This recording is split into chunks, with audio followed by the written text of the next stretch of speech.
Starter vous est présenté par le don de giga de Bouygues Télécom. Offrons des forfaits à ceux qui en ont besoin. Bouygues Télécom. Bonjour à tous et bienvenue dans Starter, il est midi, nous sommes en direct et nous sommes le lundi 17 octobre. Il y a 5 ans sortait Gran Turismo Sport, une version se voulant être un peu le renouveau de Gran Turismo 5 ans plus tard. Gran Turismo 7, la dernière version, est actuellement en top 5 des ventes des jeux. En France, incroyable la longévité de cette licence, on en parle dans Starter, ça commence tout de suite, c'est parti.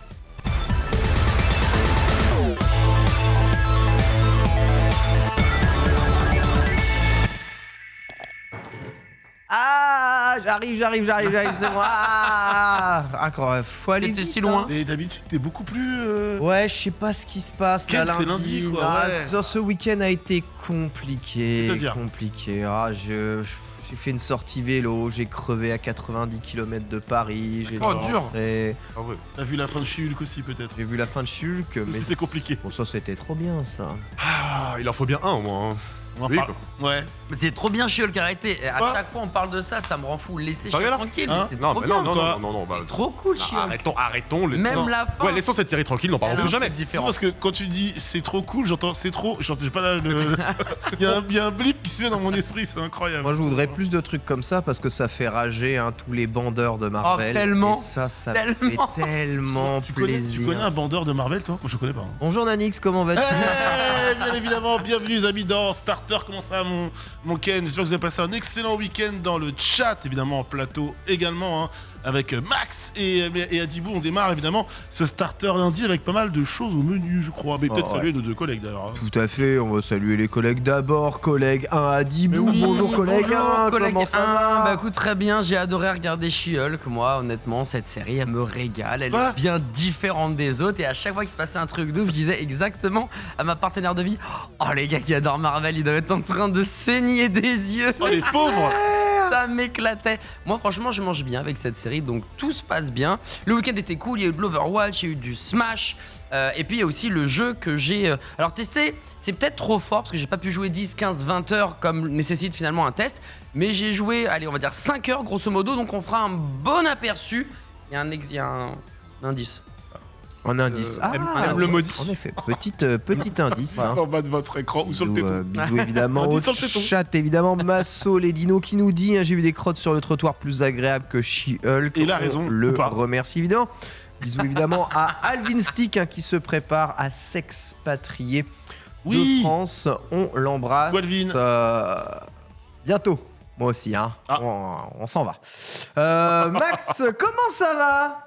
Le Maxou va bien. Le Ah Maxou va bien. Il a passé un week-end très reposant. Sous quel signe? Mytho. Sous le signe du jacuzzi, hein, figure-toi. Du jacuzzi? Waouh. Petite escapade. Mais oui. Île-de-France. Bon, que Île-de-France, mais c'est déjà pas mal. Du jacuzzi? Offert par ma compagne pour mon anniversaire qui arrive. Et voilà, champagne, jacuzzi, bon.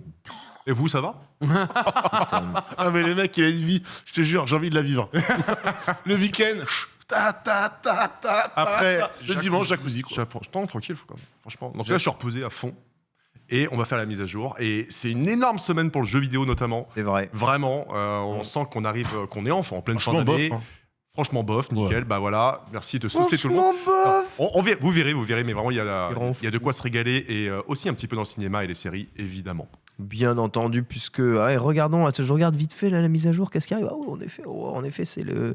On sent que la fin de l'année est très très dense. Au programme du jour, qu'allons-nous parler aujourd'hui? Incroyable. Non pas de She-Hulk, puisque vous savez, ici on est unanime sur le fait que cette série est grandiose, mais plutôt de Minecraft Legends, présentation d'une Minecraft Live qui a présenté beaucoup de Minecraft Legends, le nouveau jeu dans l'univers de Minecraft. Le jeu a montré tout ce qu'il allait proposer et on se pose là un peu la question de à qui s'adresse ce jeu, à qui profite le crime. Quelque part, est-ce que les joueurs de Minecraft seront satisfaits? Est-ce aussi accessible qu'un dungeon? Est-ce bien adapté aux fans de la licence Minecraft? On en discutera un peu ici. Puis, il va falloir, vous savez, faire des économies. C'est la fin de l'abondance. Peut-être avez-vous consommé moins d'électricité cette année et avez-vous reçu une facture d'électricité 3 fois plus importante que l'année dernière. C'est la base et c'est ce qui nous attend tous. Voilà pourquoi des restrictions sont mises en place sur les consommations de vos télévisions.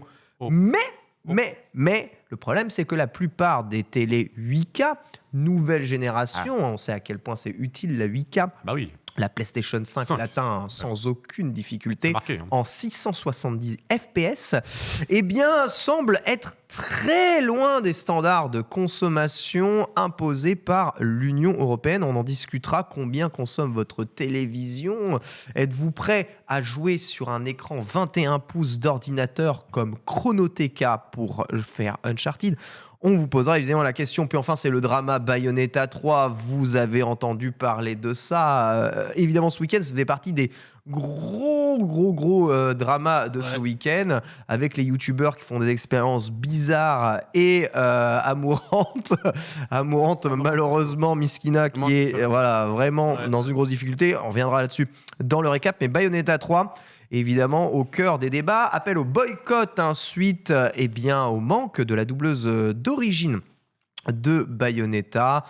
Cette dernière, Elena Taylor, a réclamé tout simplement un cachet plus important, ce qui n'a pas été accordé par les équipes de développement de Platinum Games, ce à quoi Hideki Kamiya a très mal réagi. On en rediscutera évidemment. Le drama est parti loin. De quel côté êtes-vous et allez-vous boycotter le jeu ? On en discutera ensemble. Puis on reviendra avec Adibou sur le test d'un banger absolu, Dragon Ball The Breakers, les impressions d'Adibou sur ce nouveau jeu adapté de la licence Dragon Ball, Tout à fait. mais qui aurait pu être skinné n'importe quoi, non ? Écoute, on reviendra dessus. Vous allez comprendre que je vais plutôt axer cet aperçu ou ce mini-test de manière positive. On va essayer de chercher les axes d'amélioration Un gars positif, pour toi. ce titre. Ça en dit long Dragon déjà. Ball The Breakers, mais après voilà, moi je suis un fan des licences, donc tout de suite ça m'appelle. Mais il est vrai qu'il a des choses à dire. Oh là là. Faisons-le de manière intelligente et constructive. Cet homme a un passé de politicien, c'est sûr et certain. J'adore. Responsable, mais pas coupable. J'adore aussi la ref. Bien entendu, elle est très très bonne. Puis ce sera une petite select avec le reste de l'actu. Nanix, toi qui es avec moi aujourd'hui, Tout à fait. Qu'est-ce qu'on a à se mettre sous la dent ? On va parler de Gotham Knights qui sort donc vendredi prochain avec une nouvelle qui fera pas plaisir, à savoir pas de super mode, en réalité pas de mode performance dans le jeu, et un jeu qui tournera en 60 ? Non. 50 ? Non. 40 ? Pas du tout. 30 FPS. 30 FPS 30 FPS. On parlera aussi de Neon Prime, la nouvelle IP de Valve. Ça fait rire à Dibou, évidemment. On parlera de la Coupe du Monde qui a leaké dans FIFA 23. Les joueurs de PS5 ont pu avoir un petit aperçu de ce qui les attendra, ce qui va nous attendre, je m'inclus un peu dedans, au mois de novembre. La nouvelle du week-end. Silent Hill confirmé. Silent Hill confirmé, Silent Hill bientôt montré. Surtout, et rendez-vous le 19 octobre, du coup, pour... Dans 2 jours, ça. Pour arriver tout à fait... Tout à fait. J'ai compté. Exactement. Je sais compter. À quelle heure 19h. Ah, il a pas l'horaire, et ce qui est bien... J'ai compté, Et moi mais non c'est plus. pas les Mais non, c'est 23h. C'est 23h. Tu comptais sur moi, enfoiré. Mais non, parce que je me dis, à tous les coups, j'ai fait la blague, je l'ai pas noté, ce serait terrible. ouais. Tout le monde a vu, je pense, le grand film Gangs of New York. Évidemment, Non. sachez que... Quoi Non, Des grands films, mais Gangs of New York. mec, tu regardes She-Hulk et pas Gangs of New York. Insupportable. Ouais. Bah non, il faut pas. Ah ouais, complètement. Avec Leonardo DiCaprio et Daniel Day-Lewis. Tu vois, les fans de She-Hulk, comment ils parlent mal du cinéma. Bref, Ah. grand film qui va arriver en série, et ce sera Martin Scorsese notamment qui réalisera les 2 premiers épisodes. Ok. Ensuite, peut-être la autre grosse bonne nouvelle de cette fin d'année, Black Panther Wakanda Forever. Il y avait un drama avec Disney, le film a priori était en danger pour les sorties en salle française. Rassurez-vous, le trailer français est enfin disponible sur, évidemment, la chaîne YouTube Marvel France. Et du coup, Disney on a pu trouver un accord, visiblement, parce que Black Panther sortira bien le 9 novembre dans nos salles. Mais ça, évidemment, je développerai ça dans la Selec. J'espère que ce sera aussi bien, en tout cas, que She-Hulk. On se terminera avec la mise à jour de la semaine, avec, on va dire, les principales sorties. Alors, les principales sorties, laisse-moi reprendre mon runner, mais les principales, A Plague Tale Requiem, qui sort Ah ouais. demain. On a un nouveau jeu Ghostbusters qui est très sympa. On a la sortie d'Uncharted sur PC, c'est Oh. quand même l'air de rien historique. Gotham Knights et Mario et les lapins crétins. Bon, en vrai, je vous ai dit, c'est une semaine, il y a plein de gros jeux, de c'est gros vrai. exclus. Voilà, franchement, ça va être très intéressant. Plein de gros lives sur Twitch à venir. Vous Spark of Ops qui sort aussi. On en discutera en fin de journée. Bonjour évidemment à tous ceux dans le chat. J'espère que vous êtes régalés ce week-end. Qui a regardé l'Odyssée ce week-end avant qu'on lance le programme Adibou peut-être. Ah, en train de manger, je te prends évidemment au dépourvu T'inquiète, quand t'inquiète. la tomate fut venue. Gros débat sur la tomate, si vous êtes pour ou contre. Pour ou contre Dans la les tomate. sandwichs. Dans les Je sandwichs. pensais pas- Sandwich. Je pensais pas qu'on arriverait à ça un jour au bureau, mais Ah pour ouais. ou contre la tomate, c'est vrai que. Salut le voyou. Non mais j'ai regardé Deviner qui est pour, qui est contre. autant que j'ai pu, mais la production, qu'on aime ou qu'on n'aime pas Smash en fait, ou le versus fighting, ou l'e-sport, allez, on va encore plus loin, la qualité de production et le lieu, le Cirque d'hiver Bouglione, incroyable. Genre vraiment, c'est un des plus beaux events FR qu'on a pu voir, surtout qu'il y avait des hooligans dans les tribunes, la ferveur des supporters Ah était ouais, ouais. juste dingue, et puis les casters, Voilà, quoi. 31 sur 20, donc y a pas de souci, c'était du très très bon l'Odyssée. En vrai, excusez-moi, blague à part. Borvo, on a à 2 doigts de lancer un sondage. Bah, c'est parti. Pour ou contre la tomate dans le sandwich, c'est incroyable. Moi, j'ai vu, pas de tomate, ça gâche tout.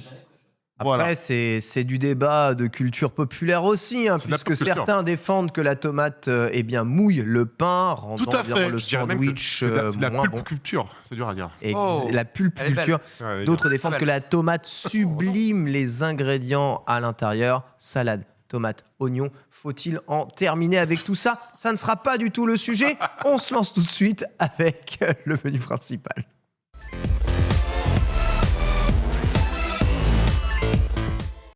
Incroyable début d'émission, on sent que c'est bientôt les vacances, pas du tout.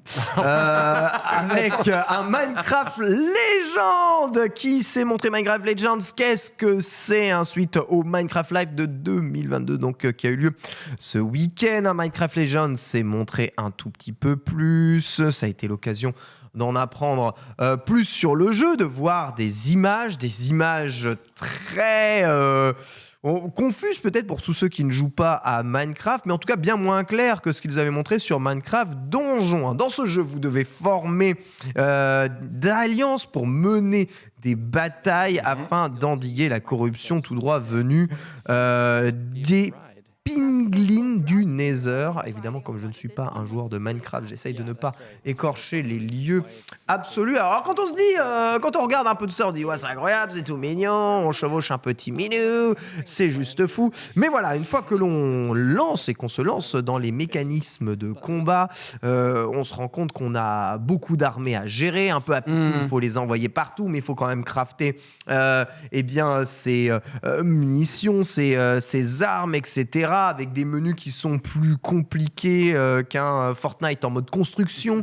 C'est quand même quelque chose d'assez C'est dense, hein. dense, en effet, et surtout, c'est à des années-lumière de ce que l'on pouvait trouver peut-être sur les autres adaptations de la licence Minecraft. On parle là vraiment d'un jeu d'aventure et de gestion. On est à la limite, je veux pas dire qu'on est dans un autre jeu, quoi. C'est de la stratégie, presque, Ouais, hein. c'est presque de la stratégie. Ah ouais, en c'est vrai, ça. en vrai. C'est un autre jeu, quelque part, non? L'action stratégique. C'est complètement ça. Voilà, on voit ici les nouveaux extraits de gameplay avec l'interface utilisateur qui a été révélée. Alors, je sais pas vraiment ce que vous en pensez. N'étant pas un immense joueur de Minecraft, je sais pas si c'est plus complexe, moins complexe qu'un Minecraft classique, mais il me semble que regardez tout le truc qui est à l'écran. Qui est à toi? Qu'est-ce qui est pas à toi? Quels sont les objectifs? Et tu vois, quand tu ouvres ton sous-menu, tu as des tas d'arborescences pour pouvoir exécuter les actions nécessaires à l'avancement du jeu. Perso, je suis complètement perdu sur ce jeu et ce que ce dernier a apporté. Mais peut-être suis-je le seul, Max. Peut-être que moi non plus je suis pas joueur en Minecraft, mais peut-être qu'un joueur Minecraft s'y retrouve parfaitement avec l'interface, et peut-être que c'est repris directement du jeu. Et Minecraft, c'est pas du tout ça le jeu. je sais bien, mais je parle en termes d'interface, d'icônes, de direction artistique au niveau des menus, etc. Si t'es genre Minecraft, tu joues à ça, bien que ce soit pas du tout le même jeu, tu t'y retrouves dans les menus et tu retrouves une. Est-ce que c'est intuitif? Là où dans Minecraft, j'espère voilà. bien qu'ils ont pensé à faire un truc J'espère intuitif. pour eux, Après, si c'est un jeu de stratégie en temps réel, ça doit être complexe pour être riche et intéressant. Mais Ouais, je pensais voilà. pas qu'ils allaient aller vers ça après un dungeon plutôt orienté très grand public, Nanix. Moi, je suis pas un joueur de Minecraft. C'est la meilleure cible chez moi se trouve à l'école en ce moment. Donc, c'est peut-être lui qui aurait pu nous donner son avis sur Minecraft. Mais ça a l'air chargé de fou. C'est ce que je vous dis depuis tout à l'heure. Il y a énormément d'informations à l'écran. Moi, en fait, c'est typiquement le type de jeu qui peut me rebuter un peu. En mode, waouh, ça va être chiant, prise d'accès, sans même parler du fait que ce soit fun ou pas. Hein. C'est vraiment en mode, waouh, ça a l'air complexe, je vais être paumé, je vais être perdu. Next. Pour Ziggy Pop, en tout cas, lui qui est joueur de Minecraft, l'interface n'a pas l'air de le perdre, ça a l'air assez compréhensif. Maintenant, Ok. demande quand même pas mal d'actions soutenues et visiblement d'actions assez stratégiques. Joueur un peu de Minecraft, Adibou Alors, ou pas Pas Minecraft, mais par contre, j'ai adoré Minecraft Dungeons. Et trop bien, Dungeon. Minecraft Dungeons, Aussi, j'ai j'ai trop vraiment kiffé le faire, vu que j'aime bien les Diablo-like, etc. Bon, on s'est laissé tenter. C'est vrai que c'est très grand public, facile d'accès, mais néanmoins très très sympathique à jouer, facile en plus avec tes potes, etc. La connexion marche bien. Enfin bref, honnêtement, j'avais grave kiffé. Là, pour le coup, je vais pas dire non. Effectivement, il est peut-être costaud, il est peut-être chargé, mais j'aime bien certains détails. Tu vois, par exemple, même graphiquement, ils ont décidé de rajouter cette espèce de cel shading à la manière d'un Borderlands où vraiment tous les contours sont bien ombragés. Et pareil pour le décor. Donc déjà rien que ça te permet de savoir que c'est pas un Minecraft traditionnel. Donc ça, je trouve ça plutôt smart. Tout ce qui est stratégie tactical, c'est plutôt ma cam. Donc, voir qu'il y a ce côté où tu peux gérer tes troupes, tu peux invoquer aussi. Alors, je sais plus comment ils s'appellent, les monstres, les méchants de Minecraft, mais je crois que tu peux également les invoquer pour les avoir dans ton armée, finalement, avec plein de ressources différentes, plein de combattants différents qui va amener peut-être cette espèce de pierre-feuille-ciseau qu'on connaît évidemment où le chevalier va se faire fumer par le mage qui va se faire fumer par, je sais pas moi, tu vas peut-être pouvoir monter sur une monture et taper ou balancer des flèches, enfin bref. Je trouve ça vraiment cool. Et en plus de ça, j'ai l'impression qu'il y a aussi une sorte de multijoueur qui va être mis en place. Parce que quand on voit sur les trailers, ou même là, à un moment, tu vois un gars qui apparaît, un joueur principal, parce qu'il y a son nom finalement. Et ça a l'air d'être immense. Donc j'ai l'impression, et je peux me tromper, mais de ce que j'ai vu, qu'il y a une promesse d'avoir un immense bac de multijoueurs où quand tu vas te taper, déjà là on voit que c'est quand même très costaud en termes d'unité. Ouais. Ça pourrait être décuplé par 10, 15, 20, 30, 40, tu vois. Ça risque d'être le Parce bordel que- après, hein. Ouais, mais sur le trailer principal, quand tu vois le monde où il y a le cochon qui sort et qui arrive dans le monde entre guillemets natif de Minecraft, et quand tu passes cette porte qu'on a vue et qu'on est justement sur le côté démoniaque de la chose, là tu vois mais une armée, mais genre à des kilomètres, c'est le Seigneur des Anneaux. À des kilomètres, tu vois des strums, et en vrai Minecraft c'est pas non plus le jeu le plus gourmand de la terre. C'est clair. Moi ça m'étonnerait pas qu'on puisse avoir un truc très costaud. Déjà là en 1v1, il y a pas de ralentissement, il y a de l'animation partout, il y a de la gestion des monstres. 60 FPS, tu veux dire? Désolé Gotham Knight, mais en vrai pour le coup moi ça m'intrigue et ça a l'air d'être à première vue plutôt bien ficelé. On a demandé aux gens dans le chat leur avis, parce qu'un sondage est parti. Je rappelle que pour la tomate, c'est pour. Pour la tomate, c'est pour. Merci, c'est pour, merci les gars, vous êtes les boss. évidemment. C'est dur. Eux-mêmes ils le savent. Non, mais c'est dur. Il a raison, la tomate, ça bouille. Bref, Hype ou pas hype de ce Minecraft Legends? pour l'instant, plutôt pas hype. Plutôt pas hypé par Minecraft Legends. Alors, Pour peut-être l'instant. faut-il déjà bien que la licence vous parle, mais quand on me dit jeu de stratégie en temps réel, peut-être qu'on essaie de draguer d'autres joueurs de chez Microsoft qui sont pas forcément des joueurs de chez Minecraft, Max. Ouais, tout à fait. À titre personnel, je dirais pas hype, mais hype pour encourager ce genre C'est d'initiative. joueur des Joff ou de jeux comme ça? Non plus. Quoi? Non. Franchement, non, mais regarde, tu vois, comme tu l'as dit, c'est fait pour draguer d'autres personnes. Ouais. Ils ont déjà tenté avec d'autres genres de jeux dans Minecraft, et même Ouais, le jeu Dungeons, narratif, ouais. le jeu narratif avec Telltale, C'est par vrai, exemple. c'est vrai. Et ça, c'est le genre de truc que j'encourage vraiment, parce que moi qui suis pas joueur de Minecraft, je veux bien me laisser tenter une fois avec un jeu, par exemple le jeu narratif, je l'ai pas fait, mais franchement, why not? Tu peux envisager de faire plein de trucs, je sais pas, un FPS en mode Minecraft ou un truc comme... Allez-y quoi. Tentez des choses, restez pas figé dans le carcan Minecraft qui est le même depuis plus de 10 ans maintenant, et tentez des choses. Et donc franchement, l'initiative est cool, et si c'est bien fait, bah allez-y, franchement oui. Écoutez, on verra. En tout cas, c'est printemps 2023 que le jeu est censé sortir. Microsoft qui, certes, vient de mettre dans le Game Pass Scorn, qui reçoit à la fois des critiques très positives et des critiques plutôt négatives. c'est clivant, Ça Scorn, dépend énormément, d'ailleurs, si on se passe du côté des joueurs ou du côté de la presse. La presse qui a dû peut-être mieux comprendre le genre de jeu qu'on leur proposait que les joueurs qui s'attendaient à un véritable jeu d'horreur, ce que n'est pas évidemment Scorn. Et du coup, les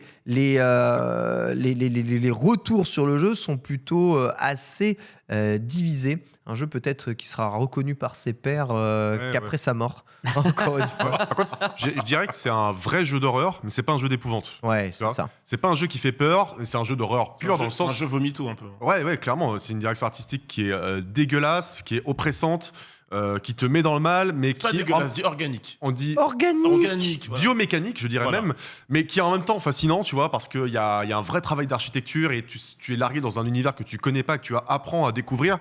Donc il y a quand même un parti pris artistique un peu perché, clairement. Et je pense que si les joueurs ont été divisés, c'est aussi parce qu'ils s'attendaient à avoir un FPS horrifique ou à avoir peur. Tout à fait. Et c'est ni l'un ni l'autre, en fait. C'est un jeu d'aventure où tu résous des puzzles dans un monde dégueu. Donc il faut faut pas le prendre pour autre chose que ça, un jeu d'aventure horrifique, mais pas d'épouvante. Oui, alors, Microsoft a besoin en tout cas de réalimenter avec des jeux leur appartenant et beaucoup sortent début 2023. Hein. Ouais.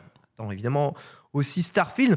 On aura l'occasion d'en reparler. Combien consomme votre télévision, votre support de jeu? Est-ce que vous le savez seulement? Est-ce que c'est un critère de sélection de votre télévision? Je vois ici des mines déconfites. Bien, sachez que vous serez obligé bientôt de savoir, car à partir du 1er mars 2023, de nouvelles restrictions concernant la consommation d'énergie en Europe vont être mises en place et vont directement impacter nos téléviseurs.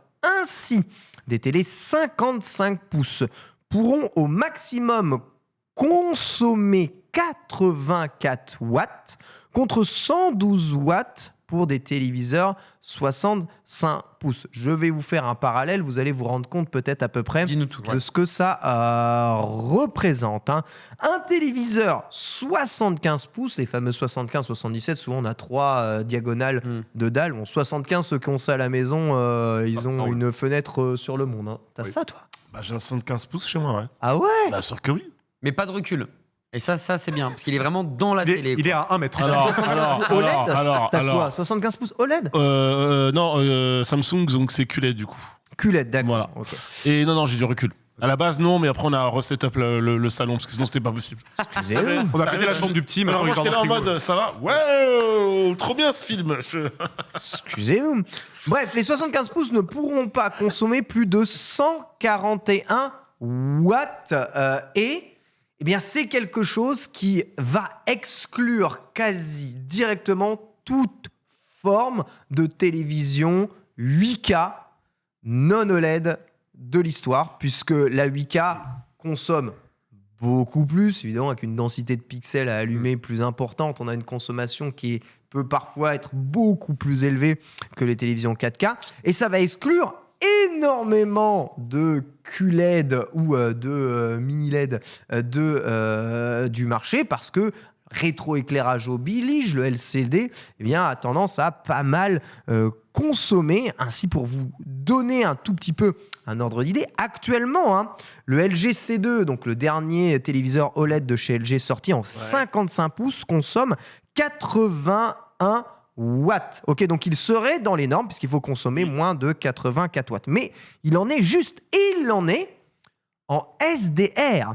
Parce que si ce dernier commence à afficher de la HDR, la consommation monte tout de même en flèche, et ça, il ne faut pas l'oublier. Le dernier Samsung 8K, le QN800B, consomme en SDR 284 watts, c'est-à-dire ni plus ni moins que, vraiment presque 3 fois plus, 4 fois plus. C'est juste gigantesque. Ces téléviseurs-là ne pourront plus être commercialisées telles quelles en 2023.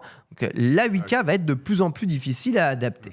J'ai une question, peut-être Ouais. que tu as la réponse, hein, mais si tu as une télé qui surconsomme, est-ce que tu vas être davantage taxé? Est-ce que tu vas avoir un malus? Ou alors est-ce qu'on te laisse Bonne question. juste. Parce que tu l'as profiter? déjà en fait. Oui, tu l'as déjà. D'accord. Alors Voilà, là, non, là, j'imagine qu'on te laisse tranquille, enfin j'espère. pense tu vois. on ne parle absolument pas de consommation. Par exemple, je suis un mauvais élève Ouais. parce que donc, j'ai regardé, j'ai la LG OLED 77 G1 Ok. et cette télé consomme 171 watts. Alors ça reste. Ça va, hein? Non, ça va parce que. Mais c'est un 77 pouces. Donc je serais. Il me semble que c'est combien les normes? Non, ça devra atteindre 141 hein, Oui. l'année prochaine. Donc non, je suis au-dessus. T'es au-dessus, mais- Un peu au-dessus, mais quand même au-dessus, tu vois. Et ça, c'est uniquement en SDR, bon, qui est la grande majorité du temps. Ouais, ouais. En HDR, ça consomme beaucoup plus. En HDR, ça marque ici 304 C'est énorme. watts. C'est un délire. 304 watts. Et une télé qui consomme vraiment On énormément. parle que des télé 8K. hein. Moi, c'est une 4K dont je te parle. Voilà, là, voilà, actuellement. c'est ça. Moi, c'est une Déjà. 4K Donc, aussi, imagine donc, les 8K. voilà. Ouais. Imagine les 8K derrière. La consommation que ça a, c'est juste n'importe quoi. Pas du Donc là, on appelle vraiment à une baisse de la consommation. Mais qui dit baisse de consommation de télé, dit aussi baisse de performance, baisse de la luminosité et peut-être baisse des qualités. Est-il vraiment possible d'atteindre des consommations si basses avec une norme 4K? Quelle télé as-tu, toi, Adib? Ah, moi j'ai une télé qui m'a été conseillée par Pepe Garcia. Comme d'hab, je pense Ah. que tout le stream l'a Moi, vérifié, j'ai hein. une LG. Une TCL. Ok. Ça, c'est TCL, hein, sérieux, on TCL, dirait. ouais, TCL. Ouais, De toute façon, dès qu'on a besoin d'un truc, on demande à Pépé. Ouais, c'est On a vrai. besoin d'un casque, un C'est- téléphone, une télé, un micro-ondes, un frigo, un pass Navigo. Tu vas voir Pépé, il te dit ouais, t'inquiète, c'est ça qui marche bien, etc. Du coup, moi j'ai pris ce qu'il m'a conseillé, elle marche bien.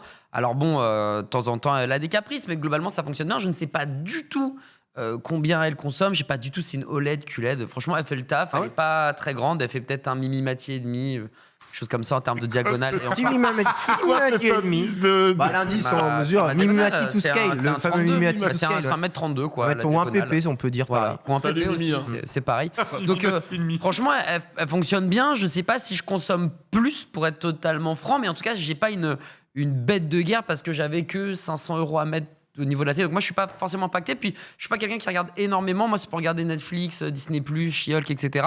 Moi, le vrai problème, enfin, la vraie consommation que j'ai, c'est le PC. Le PC. Le PC. On stream, on travaille, on joue. Donc moi, c'est Est-ce que plutôt tu le sais PC, combien tu vois. consomme ta carte graphique? Alors, j'ai une RTX 2080 Ti. 2080 Ti. Ouais, donc Donc il y a t'es peut-être facilement à 300 watts. il y a peut-être moyen qu'effectivement je casse le prisme. Ah, il ça faut fait pas mal. dépasser. un Ça certain fait mal. Du coup, je compense avec une télé qui, je pense, est peut-être en dessous. Une alerte pas vient de du se 4K. déclencher. Du monde viendra te voir dans la journée. Bah non, mais en vrai, tu vois, cette question, elle est très bien parce qu'il faut effectivement se soucier de l'écologie, de la consommation. Là, Oui. on voit tout le monde met Voilà, sur ça va être Twitter, surtout de la facture à la fin de l'année ouais, dont on doit se tout à soucier, fait. à mon avis, Bah, hein, et parce là, on que voit, ça bah, fait mal. Hein. Il y a comment ça s'appelle merde, il y a pas mal de créateurs de contenu qui mettent justement leur facturation. Tout Et là, à tu vois fait, des tout à fait, plus tout à fait. 600, J'ai vu celle de plus 700, Daz ce matin. Voilà, Daz. Mm. Plus 600 Plus 600 €, moins 1000 Alors qu'il a moins. kWh de consommé, moins 1000 kWh de consommé sur l'année, plus 600 € de facture. Et Alors je pense qu'il a que fait ça va arriver exprès, à tu tous vois. les Français. Ah ouais, c'est insane. On va vraiment manger très très chaud.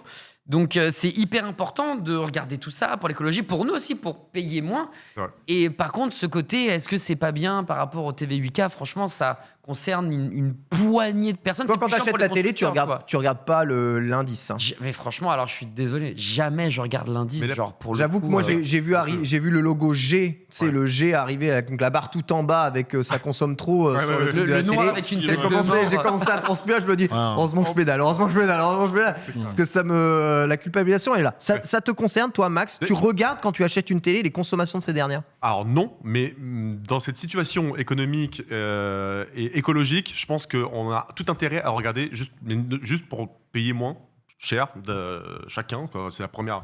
Et puis après pour l'écologie, non, comme tu dis, maintenant, avant on s'en rendait pas compte. Maintenant, quand on te fait gonfler ta facture, bah c'est dans ton intérêt personnel de faire attention. Ah oui. Et en vrai, en plus depuis le confinement. Je pense qu'on a tous vu nos factures exploser parce que du coup on est chez soi. Moi j'ai une télé OLED Panasonic de 55 pouces, mais je pense que ça consomme pas mal. Et j'ai vraiment tellement vu la différence depuis le confinement, et au final depuis le confinement je retombe. T'as vu Très la rarement. différence en termes de qualité, en termes de consommation? En termes de consommation, En termes de consommation. et de facture, ça a explosé quoi. Ah ouais, la régulation. ah ouais. bien sûr. Bah, si tu veux, avant, je m'absentais toute la journée pour aller à Webedia. Maintenant, je suis chez moi tout le temps. J'ai Ah oui, la bien sûr, console- bien sûr, bien sûr. J'ai la console et la télévision Bien allumées, sûr. mais tellement souvent, et plus le PC pour travailler en même temps. Enfin, tu vois, ça explose, quoi.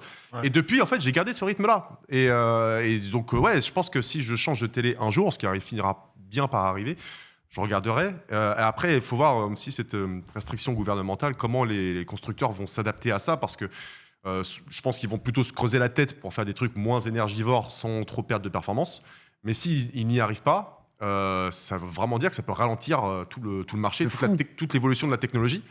Et je pense qu'il peut y avoir plein de répercussions. Parce que ça se passe juste en Europe, je crois, mais c'est déjà pas mal, quoi. Il y a quand même beaucoup de consommateurs d'audiovisuel. De fou, ouais. Ouais, Clairement. donc en vrai, c'est une sacrée norme qui va être mise en place. Et je sais pas comment les gens vont gérer ça. Parce que si ça ralentit la technologie, ça fait un peu suer. Mais bon, enfin, ça fait un peu suer, mais bon, si c'est pour. Sachez, Le hein, monde ne pour, brûle pas. pour votre renseignement pur et dur, donc on parle ici des consommations des télés. Tu te dis, punaise, ma télé consomme 200 watts, c'est terrible. Une PlayStation 5 ou une Xbox Series X, hein, si jamais vous jouez à un jeu récent, hein, donc Ouais. je sais pas, soit Gear 5 à fond, soit je sais pas Miles Morales, tu vois à fond, Ouais. c'est 200 watts. Sur PC Non, c'est sur PS5, Play ou- PS1, c'est 200 watts. Voilà. Donc vous consommez plus avec votre simple console de jeu qu'avec votre télévision. Donc soyons quand même, donnons un peu les rapports quand même entre les deux choses. Waouh. Est-ce que toi, Nanix, Ouais, père moi. de famille, grand cinéphile, tu fais attention à tes consommations quand tu achètes la télévision que tu prends? Oui et non. Il est dans la sauce, lui. En fait, oui et non. T'es C'est-à-dire que. coupable, toi. Non, t'es en fait, coupable. sur plein de produits du quotidien, surtout sur l'électroménager, je vais faire attention à la consommation. Ouais. Tout ce qui va être lave-linge, lave-vaisselle, tout ce qui va être sèche-linge aussi, je vais regarder ça, quoi. Télé, je vais tout à fait honnête avec vous, la dernière que j'ai prise, franchement, pas du tout, quoi. Bah ouais, non, mais. Franchement, Sérieux? pas du tout. Même En parce plus- que c'est ton petit. Tu Je vais vois, vous expliquer, Ah ouais. expliquer. Kiff, c'est ça Parce qui qu'en rend- fait, je l'ai acheté pendant le confinement, juste avant le confinement en fait. Et au bout de 6 mois, il y a eu une sorte de pète sur la dalle en fait. J'avais une ligne, etc. qui commençait à s'agrandir. Donc j'ai dû me battre avec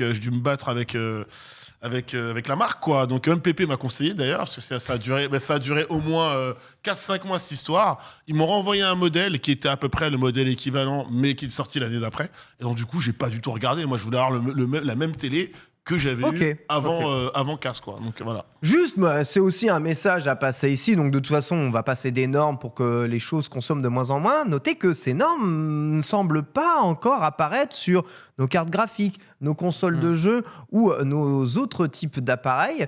Ce qui est quand même assez étrange parce que, oui, en effet, si vous laissez votre ordinateur allumé toute la journée, même en veille, même en tournant, ou que vous avez du mal à éteindre votre console ou votre télé, la consommation devient vraiment non négligeable aujourd'hui de tous ces appareils et on sent une véritable différence entre des télés qui consomment peu et des télés qui consomment beaucoup. Notez d'ailleurs que peu consommer n'a absolument aucun rapport avec la qualité même de la télé.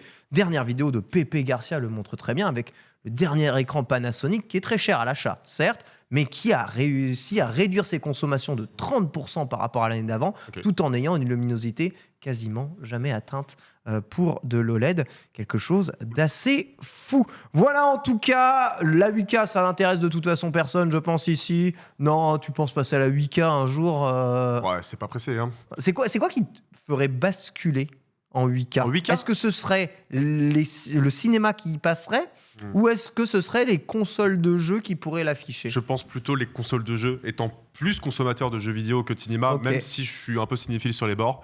Je pense. Mais après, en l'état, déjà, ce serait bien qu'on arrive à avoir de la pleine 4K Déjà. récurrente. Déjà. Enfin, franchement, c'est pas pressé. J'ai acheté mon écran. À la limite, je changerais plutôt pour un écran plus grand. À la limite, bon, c'est déjà un luxe et c'est pas nécessaire, tu vois.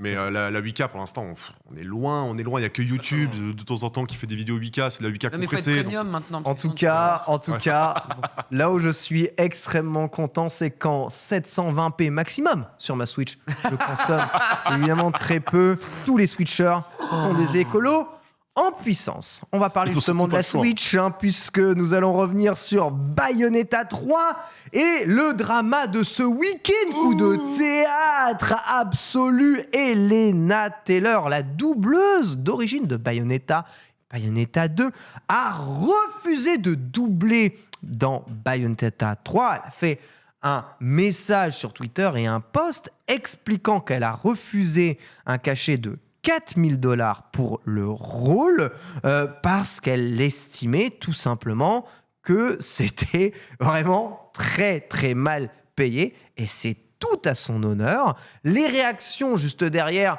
suivant la prise de conscience évidemment de cette situation, ont été plus que virulents, et Hideki Kamiya, rappelle, producteur exécutif sur le jeu et directeur sur ce Bayonetta 3, est monté au créneau, ma foi, plutôt assez mal en vérité, en étant un peu maladroit. Je suis triste et déplorable de constater ce genre d'attitude et alors untruth, c'est un mot de Donald Trump quelque part, hein, c'est ce qu'il utilisait le plus. Mensonge, quoi. Voilà, mensonger, tout à fait. C'est tout ce que j'ai à dire à propos de ça. Maintenant, quoi qu'il arrive, faites attention à mes rules. Voilà, évidemment, il gonfle un peu le torse, etc., etc. Bon, le fait est que la révélation des cachets des acteurs de doublage est évidemment quelque chose qui est souvent mis sous silence, passé sous silence.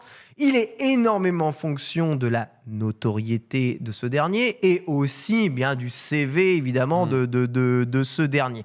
Et il a totalement raison de refuser en tout cas un cachet qui ne semble pas être le bon.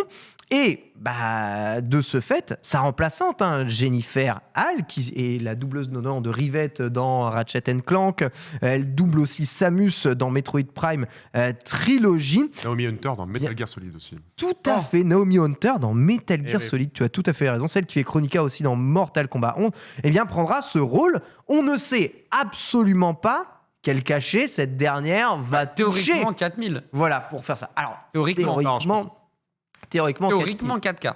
Au moins, mais elle est plus connue. Donc. Le fait est, minimum 4K. Le fait est, c'est qu'aujourd'hui, évidemment, il va y avoir deux écoles là-dessus. Donc, un appel au boycott, parce que c'est vrai qu'un jeu, une licence très populaire, Bayonetta, qui rapporte des millions, tu te dis, la voix que t'entends tout le temps, le mec, il va travailler pendant 2 jours non-stop, tu vas entendre sa voix à l'infini, donc tu cèdes complètement tes droits de ta voix, 4000 balles, c'est pas grand-chose. Et il y en a qui se disent, écoutez, il y a des gens qui sont payés une misère absolue pour 12 heures de travail. Moi, les 4000, je les touche comme je veux.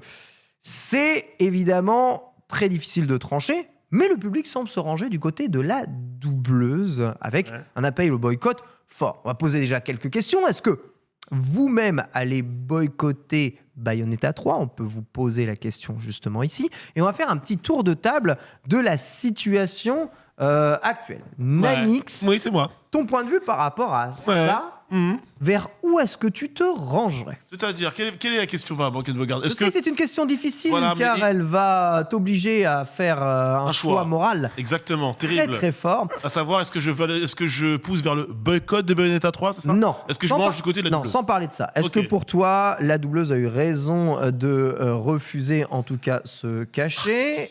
Et est-ce que Hideki Kamiya devrait mieux payer ses doubleurs ? En fait, le truc, c'est que ça dépend juste du point de vue sur lequel tu te places. Et en l'occurrence, pour Lena Taylor, la question est Bayonetta, c'est une grosse licence de fin d'année, un gros jeu qui va cartonner sur Nintendo Switch, je pense, sans trop m'avancer, qui va être vendu. C'est une licence attendue. On attendait cette suite depuis un petit moment.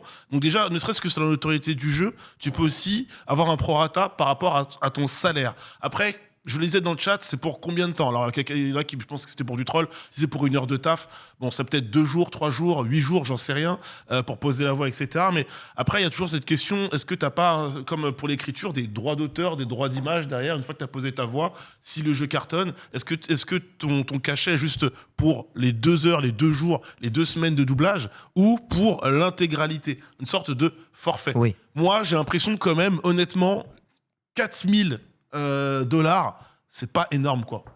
Non. Pour le jeu que c'est. Clairement, c'est pas énorme. Et je pense qu'elle a eu raison de refuser. Tu penses que les doubleurs devraient être mieux payés que certaines autres personnes qui ont travaillé sur le jeu, même de façon ponctuelle ? Alors, un développeur, je pense... Parce que le doubleur est plus mis en avant, c'est un métier un peu plus de spectacle, donc il mérite plus d'argent. C'est compliqué ça comme débat parce qu'en Je réalité, sais. en vrai, le doubleur, c'est lui qui donne une voix et qui crée l'ambiance du jeu, en fait, tu vois. Tu t'attaches au jeu. Enfin, il y a tellement d'éléments dans un jeu vidéo pour t'attacher. Ça peut être la technique, ça peut être le graphisme, ça peut être le gameplay, mais souvent on dit d'un jeu, si la VO, la VF est pas cool, on peut passer à côté du produit. Donc, pour moi, tout est important. J'ai pas envie de. Tu m'as vraiment bien mis dans la sauce. J'ai pas envie de dire qu'un développeur doit être mieux payé qu'un doubleur. J'ai pas envie de dire qu'un programmateur ou qu'un bêta-testeur doit être mieux payé qu'un tel. Juste, les gens doivent être payés à leur juste valeur. Bayonetta, c'est un gros jeu. $4 000, ça me paraît un petit peu. Adibou, la juste valeur, les gens sont payés à juste valeur. On est bien placé dans le milieu, on va dire, des indépendants pour savoir que tel ou tel animateur ne va pas toucher le même Tout à cachet fait. en fonction de sa portée incroyable De sa carte et de sa d'identité, popularité évidemment, de Switch. incroyable pour le même travail. Tout à fait. Est-ce juste selon toi? Je pense pas que ça soit véritablement juste, mais je pense qu'en termes de business, c'est logique et ça s'entend. Évidemment, quand tu fais partie des petits créateurs de contenu, ben, ça te saoule. Quand tu fais partie des grands créateurs de contenu, tu trouves ça légitime. Après, chacun va me dire ça. Par rapport à ça, spécifiquement, j'ai papoté avec Donald pour savoir combien les gens gagnaient. J'ai fait une interview de Donald et en fait, c'est soit tu es payé à la ligne, soit tu es payé grosso modo au forfait. Au forfait, exactement. Voilà, donc tu as le choix, voilà. Et pour être honnête, de mémoire, mais j'aimerais bien voir Donald qui me dise vraiment le bon tarif, mais il me semblait que le tarif qu'elle touche pour potentiellement 2 ou 3 jours de taf est pas la pire pige Ok. du monde. Hein. Je crois pas que par rapport à d'autres gens qui bossent dans ce milieu, genre si on demande à Donald combien t'es payé pour 2-3 jours de taf, je pense pas qu'ils disent beaucoup plus, voire peut-être même qu'ils diraient moins. Donc après, c'est les tarifs qui sont peut-être... En fait, le problème, c'est pas forcément... ce qui s'est passé avec Bayonetta, c'est juste que peut-être les tarifs sont globalement pas assez élevés pour tous ceux qui doublent des grandes œuvres. Moi, personnellement, je trouve que $4 000, c'est clairement pas assez. Mais si ça se trouve, bah, tous les doubleurs du monde touchent ça. Et dans ces cas-là, le problème, c'est pas Hideki Kamiya. Lui, c'est juste sa réaction qui est nulle à chier. C'est plus, bah ouais, les doubleurs, en fait, sont pas forcément si bien payés. Et comme c'est des métiers artistiques, c'est aussi, même si ça paraît dégueulasse par rapport aux gens qui vont à la mine, qui travaillent comme des yinches, qui font des métiers pas marrants, etc., bah, les métiers artistiques, malheureusement, en tout cas, moi, je défends de ma paroisse. Moi, je trouve que je suis pas assez bien rémunéré parce que j'ai pas de chômage, j'ai pas de ticket resto, j'ai pas de CE, je dois payer 22 € à l'URSSAF, plus les impôts, etc. Donc, je vais pas faire ma pleureuse parce que ça se passe bien, évidemment. par les jeux 22%, vidéo. parce que 22 euros, frérot, c'était 22%, que 22 € à l'URSSAF, je cours les payer tout de suite. Bah ouais, mais si tu devais Ah non, 22 ça € à veut dire l'URSSAF, que c'est je gagne rien. 22%, ça va là, ça veut dire C'est qu'il y que a moi, des je 100 gagne euros. rien, tu vois. C'est que je gagne rien du tout. Donc, tu vois, genre, je vais pas faire ma pleureuse parce que j'adore être ici et j'ai une Bien chance sûr. inouïe et tout ça. Mais je n'ai pas. Voilà, moi, quand j'arrête de bosser, je gagne 0. Et Best Marmotte aussi, on a fait un thread immense et on en parle souvent quand on stream, etc. On parle souvent entre nous. Hein. Ou entre nous-mêmes. Donc, Ouais. ces métiers artistiques, mine de rien, nécessitent aussi de gagner plus. Parce que c'est beaucoup plus précaire. Je vais pas parler de stress, Bien etc. sûr. Parce que les gens vont rigoler par rapport à ça. Mais parfois, c'est très, très, très compliqué. Donc, évidemment, les géants, il n'y a pas de souci. Mais quand vous gagnez un SMIC ou quand vous gagnez pile poil ce qu'il faut pour vivre à Paris, voilà, moi qui ai vécu les deux, bah, c'est pas si simple que ça. Ça en qui est fait. très difficile, hein, en se faisant refuser, n'empêche un cachet de 4000, voire même un peu plus. Tu dis, c'est quand même un gros manque à gagner.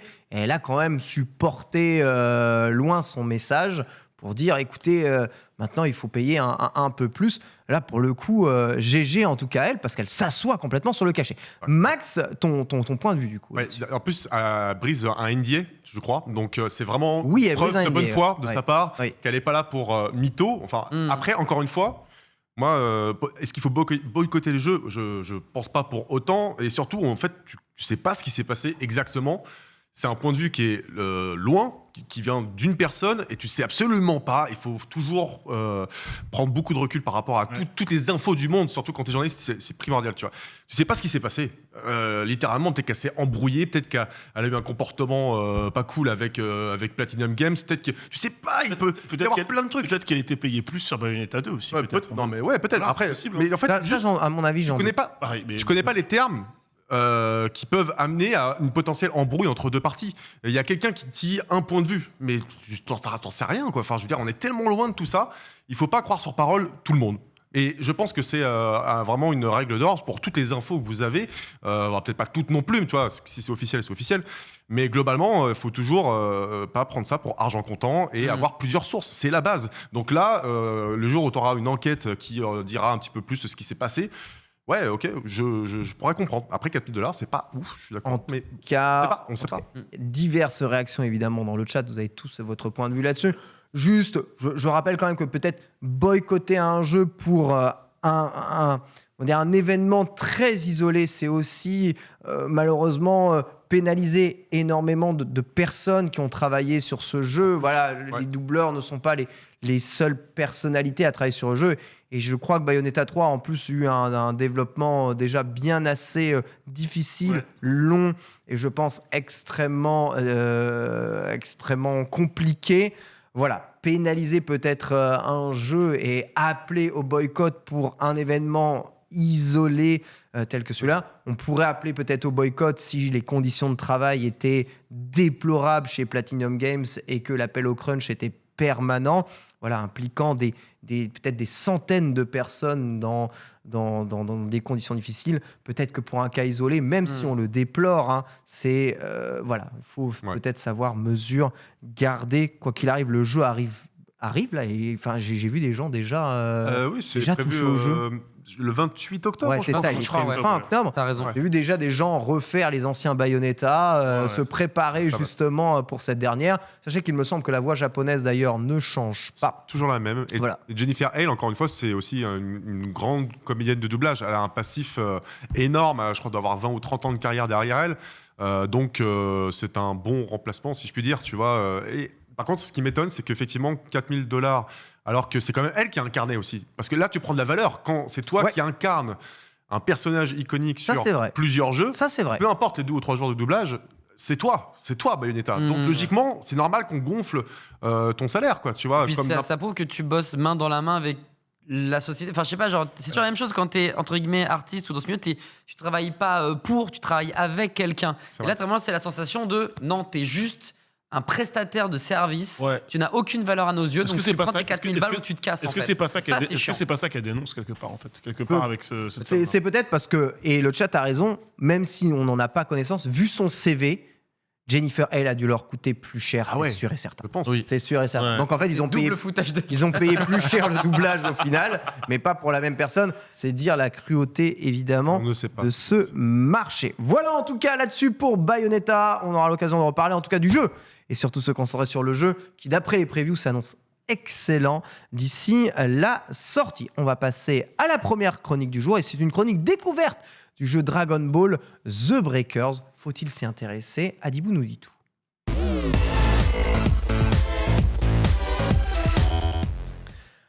Dragon Ball The Breakers, le jeu Dragon Ball que nous attendions tous ici, je dois bien t'avouer mon petit Adibou, mais nous jugeons car nous avons vu, mais nous n'avons pas jouer. Voilà.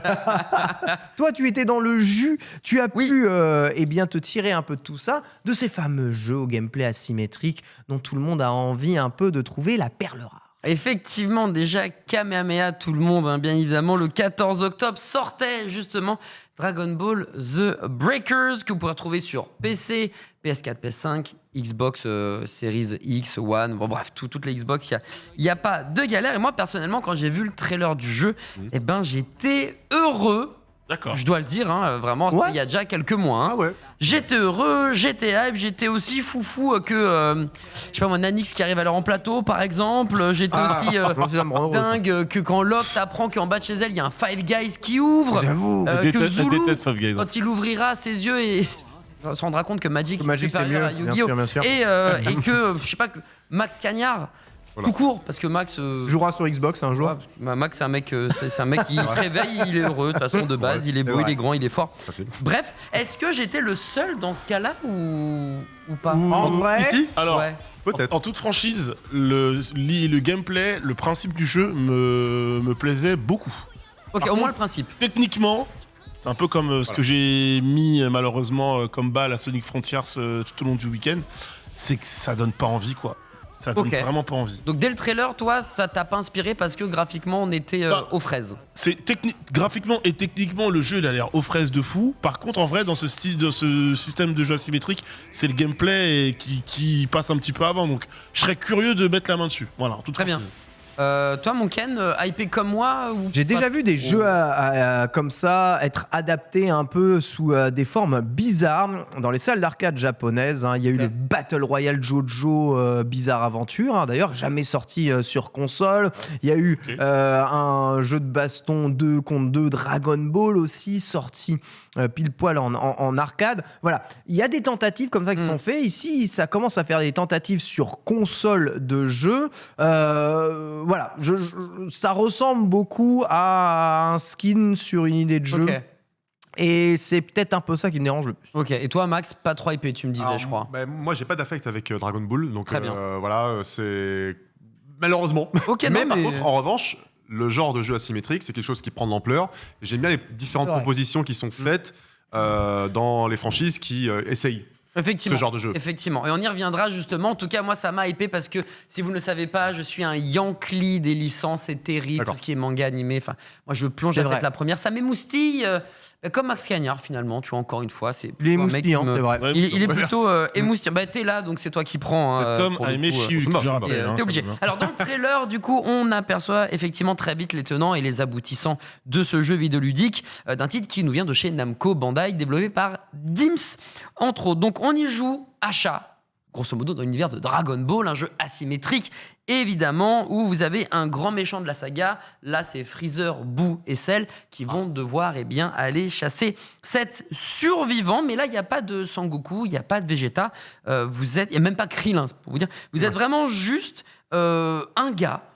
Voilà, de base, que vous allez customiser. Un gars. Après, il y Ah, a mais- aussi Olong et Bulma. Ouais, mais je c'est crois qu'on vraiment pouvait des jouer skins, Bulma, tu d'accord, vois. c'est des Ouais, skins. mais c'est des skins. Ah, c'est des skins, ok. C'est juste des skins. Donc c'est Ouais. comme dans Xenoverse, tu joues un gars, quoi. Voilà, tu joues un gars que tu crées et dans ce jeu où tu joues à chat, entre autres, t'as pas le droit de retoucher ton père. Donc là, c'est aussi assez complexe. Il faudra, si jamais vous êtes mis KO, attendre qu'Apote vienne vous réanimer en 1v7, comme les 7 boules de cristal.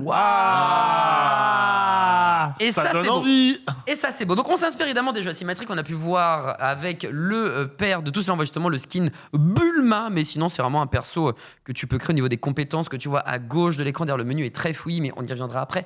Mais voilà, c'est juste un skin que tu peux débloquer. On s'inspire de ce qu'on a pu voir, par exemple, sur Evolve, qui était pour moi à l'époque Ah oui. le vrai premier jeu C'est vrai. de chasse C'est vrai. qui justement était un gros méchant qui jouait contre 4 chasseurs et il y avait justement alors le chat et la souris se transforment vraiment en véritable jeu de chasse avec des spécificités. Chaque classe que l'on voit, un trailer qui date de 2014 14. il me semble. Ouais. Donc chacun avait ses spécificités, le tracker, le bourrineur, le tank, le soigneur, et puis les monstres étaient différents et avaient chacun leur capacité propre qui permettait d'avoir une infinité de plaisir, de fun sur des cartes aussi qui pouvaient évoluer au fur et à mesure. Sur le papier, c'était très très cool, Evolve. Et puis aussi Dead by Daylight, Ah oui. qui est sorti un an après. Donc on était vraiment sur une sorte de vague de « Ah mais ça c'est cool ce qu'ils ont fait Evolve. Vas-y viens, on va faire la Oui. même chose, tu vois. » Et surtout, Dead by Daylight, eux ont perduré, contrairement à Evolve qui s'est Tout à fait. cassé la gueule très très vite. T'es passé en free-to-play très rapidement. Ouais, et Dead by C'est Daylight, vrai. aujourd'hui, ils sont toujours là. Et je sais plus le nombre de joueurs, mais ils l'ont annoncé. Genre, c'est vraiment vénère. Et ils Le jeu se ont, porte ils super sont admirables à ce niveau-là parce que c'est un jeu suivi, un jeu service exemplaire avec un suivi de fou et Mm. beaucoup de collaborations avec des franchises horrifiques. Oui, comme Scream notamment. Il y avait Scream, il y avait Hellraiser, il y avait Resident Evil plusieurs fois, tu as eu The Ring, enfin vraiment, je pense que pour moi, c'est le jeu asymétrique le plus exemplaire à ce niveau-là, qui sait perdurer, et voilà.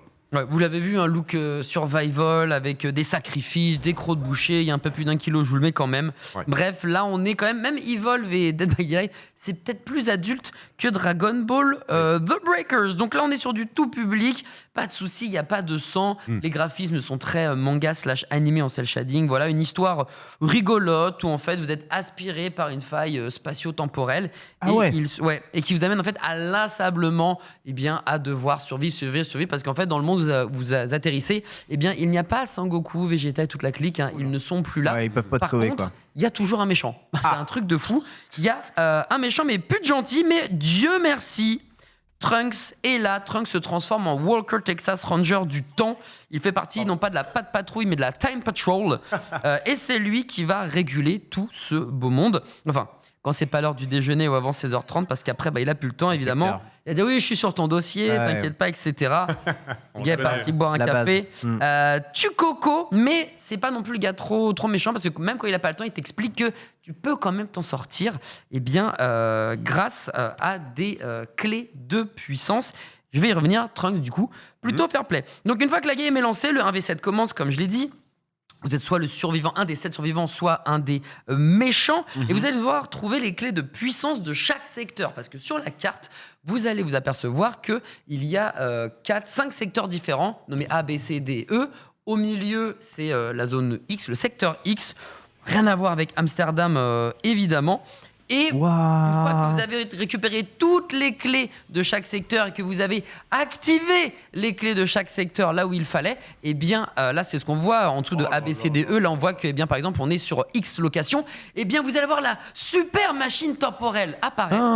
Et là il faut impérativement l'activer. Ça prend des plombes et bien protéger les gens qui l'activent parce que le méchant il a bien compris qu'il s'était fait eu. Ouais, Et normal. du coup il est là pour vous tabasser la tronche. Ah, mais tu peux te défendre. Tu peux te défendre, je vais effectivement y Un revenir jeu mobile, dans quoi. quelques instants. Donc plutôt que d'aller profondément dans le gameplay, ou vous décrire les menus, le battle pass, etc., étant donné que je n'y ai joué que 5 heures pour faire un test quand même compliqué, je vais Ouais. plutôt axer sur les axes d'amélioration, parce qu'à mon avis, il y en a quand même pas mal, que ce soit du côté du gacha qui s'appelle le siphon spirituel, donc rien que le nom, Le où tu dois spirituel. dépenser de l'argent ou des tickets ou des points d'esprit, ça s'appelle, enfin des zéniths plutôt, ça s'appelle le siphon spirituel, je trouvais ça très très cool. Et puis une énorme boutique aussi, bref, où tu peux t'éclater.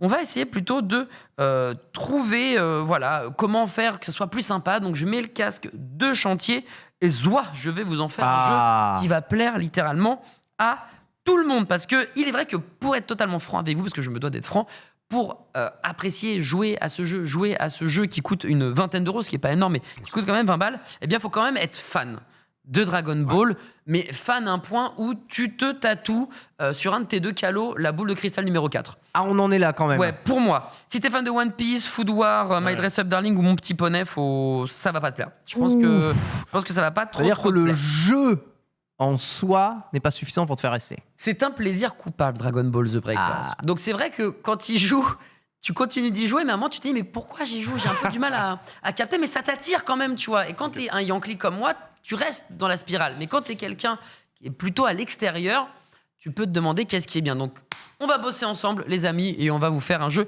aux petits oignons, peut-être pour les mois ou les années qui arrivent. Donc déjà, je vous ai parlé des survivants, mais le méchant, pour le moment, il est beaucoup trop fort. Quand Ouais, le méchant d'accord.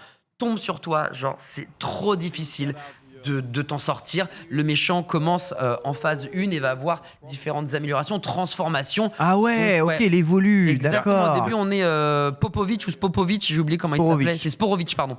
Ensuite, tu te transformes en boue, et ensuite, tu vas te transformer, en boubou, et ensuite, tu vas te transformer en véritable boue et avoir évidemment des capacités qui vont être de plus en plus stylées, impactantes, de la mobilité, des super coups aussi iconiques, bien évidemment, comme le Death Ball de Freezer ou le super Kamehameha de Cell, où là, par exemple, quand tu arrives à passer une transformation, tu as le droit de péter carrément un secteur. Donc toi, soit stratégique, tu pètes un secteur qui est déjà fait, soit tu pètes un secteur qui n'est pas déjà fait. Dans ces Waouh. cas-là, les survivants ont moins de clés à chercher. Donc ça attend en tant que méchant d'aller checker ça.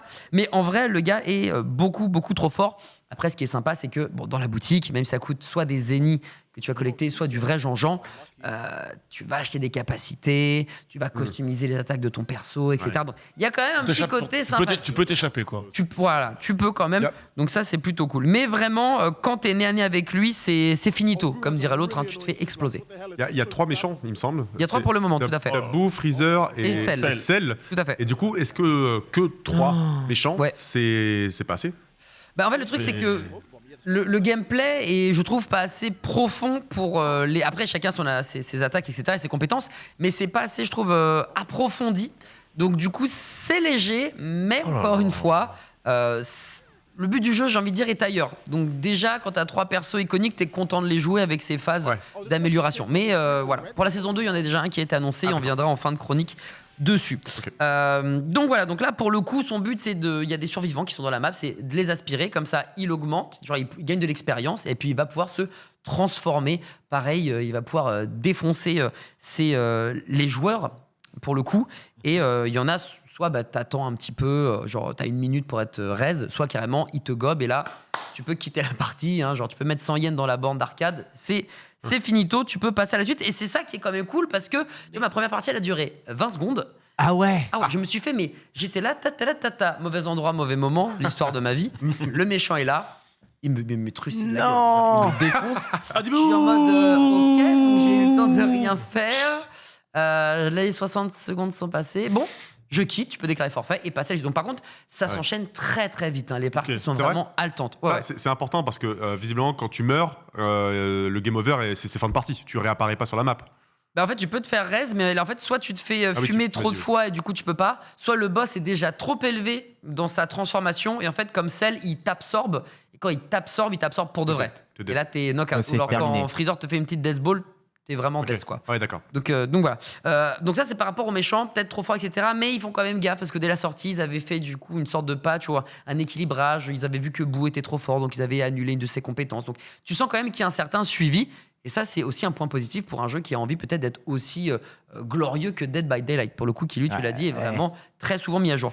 Du côté des survivants, bon, alors c'est cool parce que tu as des capacités que tu peux acheter ou que tu as déjà. Tu peux faire une morsure du soleil, tu peux poser un piège, tu peux faire apparaître une navette. Qu'on Tu voit voles ici. aussi. Tous les survivants volent. Non, pas du tout. D'accord. Les survivants volent uniquement quand ils se transforment, parce que Ah je vous ai ouais. dit, les super gentils sont pas là, mais il y a quand même Ouais. leur âme qui traîne quelque part, et du Ah coup, ouais. ton gentil, ton survivant, tu peux lui donner les capacités Ah, mais c'est et ça. le skin Ah, de ok. Vegeta, de Piccolo, de C18, Voilà. de Gohan. Je me disais Et bien. là, boum, t'y es, tu vas pouvoir balancer tes Kamehameha, Canon Garrick, les morsures du soleil, les Kenzan. Kenzan, il y est, je suis plus trop d'ailleurs. Mais s'il y a, en tout cas, c'est trop cool parce que j'adore cette attaque. Moi aussi. Bref, tu peux quand même. Et en fait, c'est à cause presque de ça. Parce que le bazooka, c'est rigolo. Le piège, il faut vraiment super bien le timer parce que sinon, c'est mort. Mais c'est presque le seul moyen vraiment de jouer une partie tranquille quand tu joues un survivant. C'est que tu vas à la pêche, à la puissance pour que quand il arrive sur toi, tu te dises hey, je suis niveau 2, t'es niveau 1, on va pas se la donner. Ou alors, tout simplement, t'es niveau 3, je suis niveau 1, oh, je vais m'enfuir. Ouais. Je vais m'enfuir parce que là, tu peux voler, tu peux accélérer, tu peux te casser. Mais du coup, ça donne un côté, c'est très redondant finalement quand tu joues survivant parce que si tu cherches soit les boules de cristal, et pareil, les boules de cristal, il faut que tu aies les 7 sur toi. Il n'y a pas un inventaire commun, etc. Donc, Ah ouais. avoir un inventaire commun, ça pourrait être sympa.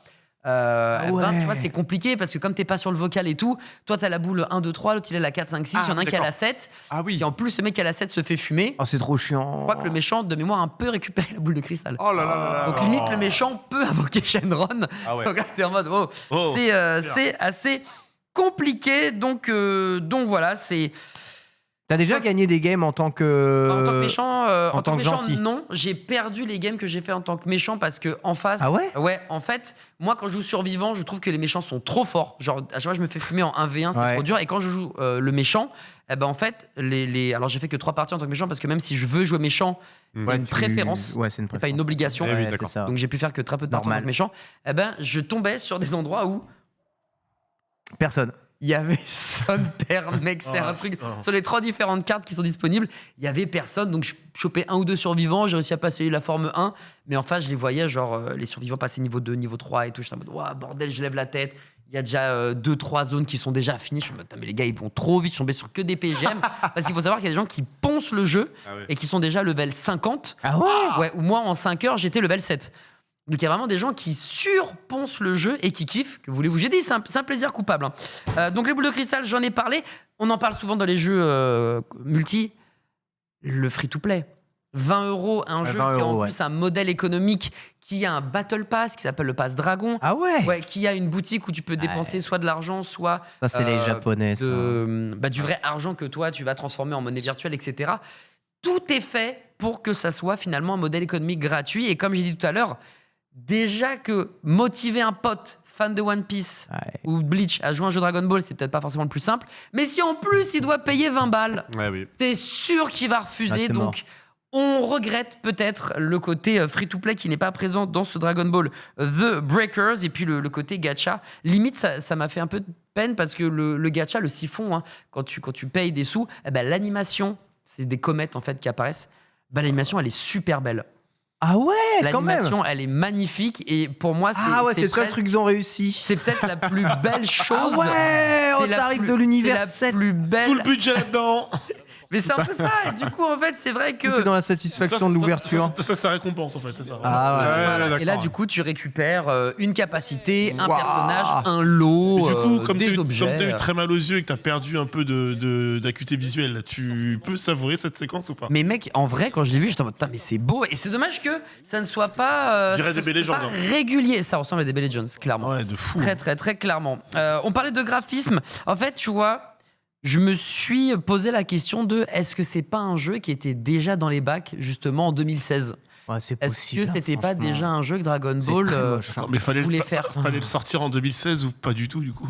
Bah, c'est ce que je me dis. Non, mais je le me jeu sort dis, sur tous les supports, non? Bah oui, Ah, il sort c'est sur un jeu mobile, PC, hein. PS4, Ouais, excuse-moi. PS5. Quand je vois le jeu, pour moi, c'est un jeu mobile. Ouais, ça ressemble à un jeu mobile. Un jeu mobile, ça. hein. Donc on est légèrement triste de voir que peut-être on voulait surfer sur la vague et honnêtement en 2016 j'aurais oméga kiffé. Là c'est vrai que malheureusement nos yeux se sont habitués à une certaine qualité graphique Ouais. et là bah, vous voyez les Oh, animations, pas si tu joues sur vous Switch. voyez les Ouais, couleurs. ouais, Ouais si tu joues sur Si Switch tu c'est ok. joues Arceus, ça va. Ouais. Ouais. C'est vrai que c'est plutôt Moi, ok. je vais jouer à ce jeu pour m'habituer, parce que j'ai Pokémon Scarlet Violet à faire, ok. Donc il faut que je reste quand même dans des standards visuels assez ok. Tu Oh, vois. c'est tellement. Là, tu vas pas être beau. dépaysé, je pense. Par contre, on va terminer sur une note positive parce Allez. que je vous l'ai dit, Oui. il y a ce côté plaisir coupable où, en vrai, même ce matin avant de venir, j'ai quand même lancé une ou deux games parce que voilà, j'avais Ah. vraiment envie d'y jouer. J'ai envie d'être un peu meilleur que bon, ce que j'ai été, ce qui n'a pas été forcément magnifique. Il y a déjà une saison 2 qui a été annoncée à la fin du trailer principal. Sur les 10 dernières secondes, vous voyez un des nouveaux méchants apparaître qui n'est d'autre que Ozaru, le Vegeta qui se Ah, transforme oui, en en singe. gorille. Donc ça peut être très cool de jouer Vegeta et sa transformation en termes de méchant.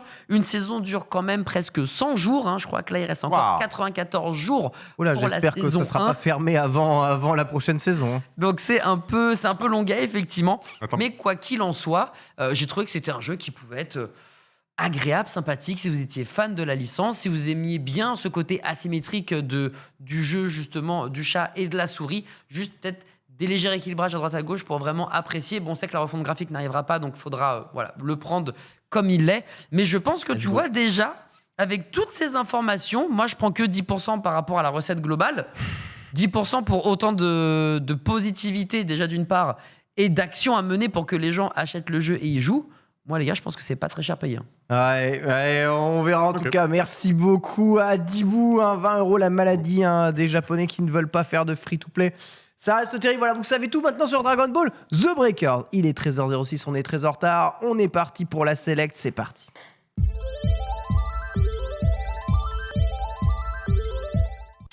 Mon petit Nanix. Oui, avant évidemment de parler de la sélection que j'ai choisie pour vous, pour l'actualité aujourd'hui, en ce lundi 17 octobre, déjà parler de ce qu'on a évoqué peut-être pour ceux qui nous rejoindraient à 13h06, quasiment 7. Dans cette émission, on a parlé de quoi? On a parlé de Minecraft Legends, on a parlé ensuite des TV 8K, peut-être interdites en Europe pour des problèmes de consommation électrique, tout simplement. Ouais. Et enfin, on a parlé de Bayonetta 3, évidemment. Le drama, est-ce que vous aurez accepté de doubler Bayonetta pour 4 000 $? La réponse, vous regarderez évidemment le replay de l'émission. On enchaîne avec une toute première news concernant un jeu dont Maximilien va nous parler dans quelques minutes également. C'est Gotham Knights qui arrive donc vendredi 21 octobre dans les bacs. On a hâte. Hein. Bah ouais. ouais. En vrai, ouais, pourquoi? Ouais, Ça Ah ouais, va. on a hâte. il y a On que le le prend jeu avec curiosité. Shield que moi que Excuse-moi, j'attends. j'ai Totalement. plus hâte de ça que Dragon Ball The Breakers. En tout cas, Oh, tout de Gotham suite. Knight. Ah, quitte à choisir, je sais Gotham pas. Knight, rappelez-vous, un jeu qui devait sortir sur tous les supports, puis finalement qui est passé full next-gen, où je rappelle PS5, Xbox Series et PC, pas de 720p sur Switch, mon cher Ken. Évidemment, tu devras faire 100. Mais la nouvelle, elle est assez chiante en vrai, puisque Oh vous non. le savez, sur les consoles next-gen, on aime bien trifouiller dans les menus et manger son meilleur C'est 60 FPS. Et un mode performance, on n'aura pas droit à ça. Et ça, on l'a su vendredi de la part de Fleur Marty, la productrice exécutive du jeu, qui s'exprimait au sein du Discord officiel avec ces déclarations que je vais vous citer. En raison des types de fonctionnalités que nous avons mis dans notre jeu, comme offrir une expérience coopérative totalement autonome dans notre monde ouvert, très détaillé, ce n'est pas aussi simple que de réduire la résolution et d'obtenir un FPS plus élevé. Et voilà. Pour cette raison, notre jeu n'a pas d'option de bascule performance, qualité et fonctionnera donc à 30 FPS sur les consoles pour lesquelles il est destiné, à savoir PS5, Xbox Series et donc PC. Pas de mode performance, du 30 FPS sur Gotham Knights. Voilà. La photo coop. Ouais. La photo coop. Oh, je sais pas, hein, tu penses? C'est en ligne. Hein. En tout cas, c'est ce qu'ils disent, la photocop. Ouais. Moi, je pense que déjà, rien que de le passer sur Next Gen Only, c'est qu'ils ont eu un mal infini à Ouais. optimiser le jeu. Clairement. Et ensuite, ils n'ont pas voulu essayer de faire plus, mais je suis sûr que le jeu Ouais, il pourrait. Hein. C'est vrai que le bas blesse, t'as l'impression que c'est la gêne PS4 et Xbox One qui se répètent. On donne pas le choix et c'est dommageable. Ceci dit, vous inquiétez pas, vous allez quand même kiffer le jeu, je pense, s'il est bien, évidemment. Mais le 30 FPS, il faut habituer ton œil dès le début. Et après, ça devrait bien se passer, quoi. Je sais que moi, ça m'est arrivé, contre toute attente, de faire des jeux PS5 balèzes et de les passer en 30 FPS pour avoir une belle 4K. Et au début, c'est difficile, mais finalement, j'ai bien kiffé le jeu, autant que les autres qui jouent en 60. Ça fait suer, juste qu'on ne donne pas la possibilité d'avoir plusieurs modes graphiques. Franchement, je suis d'accord. Et l'autre truc qui fait aussi suer, c'est qu'il n'y a pas de crossplay. Ça a été annoncé il y a très très peu de temps, genre Ouais. deux jours et quelques. Et en vrai, du coup, bah. Joue en coop que sur la même machine. Quoi. Ah ouais, tu joues en coop que sur PS5 ou que sur Xbox Series ou que sur PC. Et franchement, ça fait suer, ça fait quand même plusieurs petits points noirs. Ça, plus Mais la l'amour- coop, c'est que à 2 et pas à 4. Ouais. Bah, la Ça, coop c'est vrai à que c'est 4 chaud. arrive au mois de novembre. Ouais, Il y a une fin- campagne- Ah. fin novembre, il y a une campagne pour la coop. Ouais, c'est ça. C'est À un, 4. c'est un mode, c'est c'est un une mode précis. campagne. Hein. C'est un mode précis. Voilà, c'est ça. Un mode précis dans lequel tu pourras jouer à 4. Mais sinon, tu peux pas faire toute l'aventure et tout l'open world Exactement. à Ok. 4. Hein. C'est limité à 2 joueurs.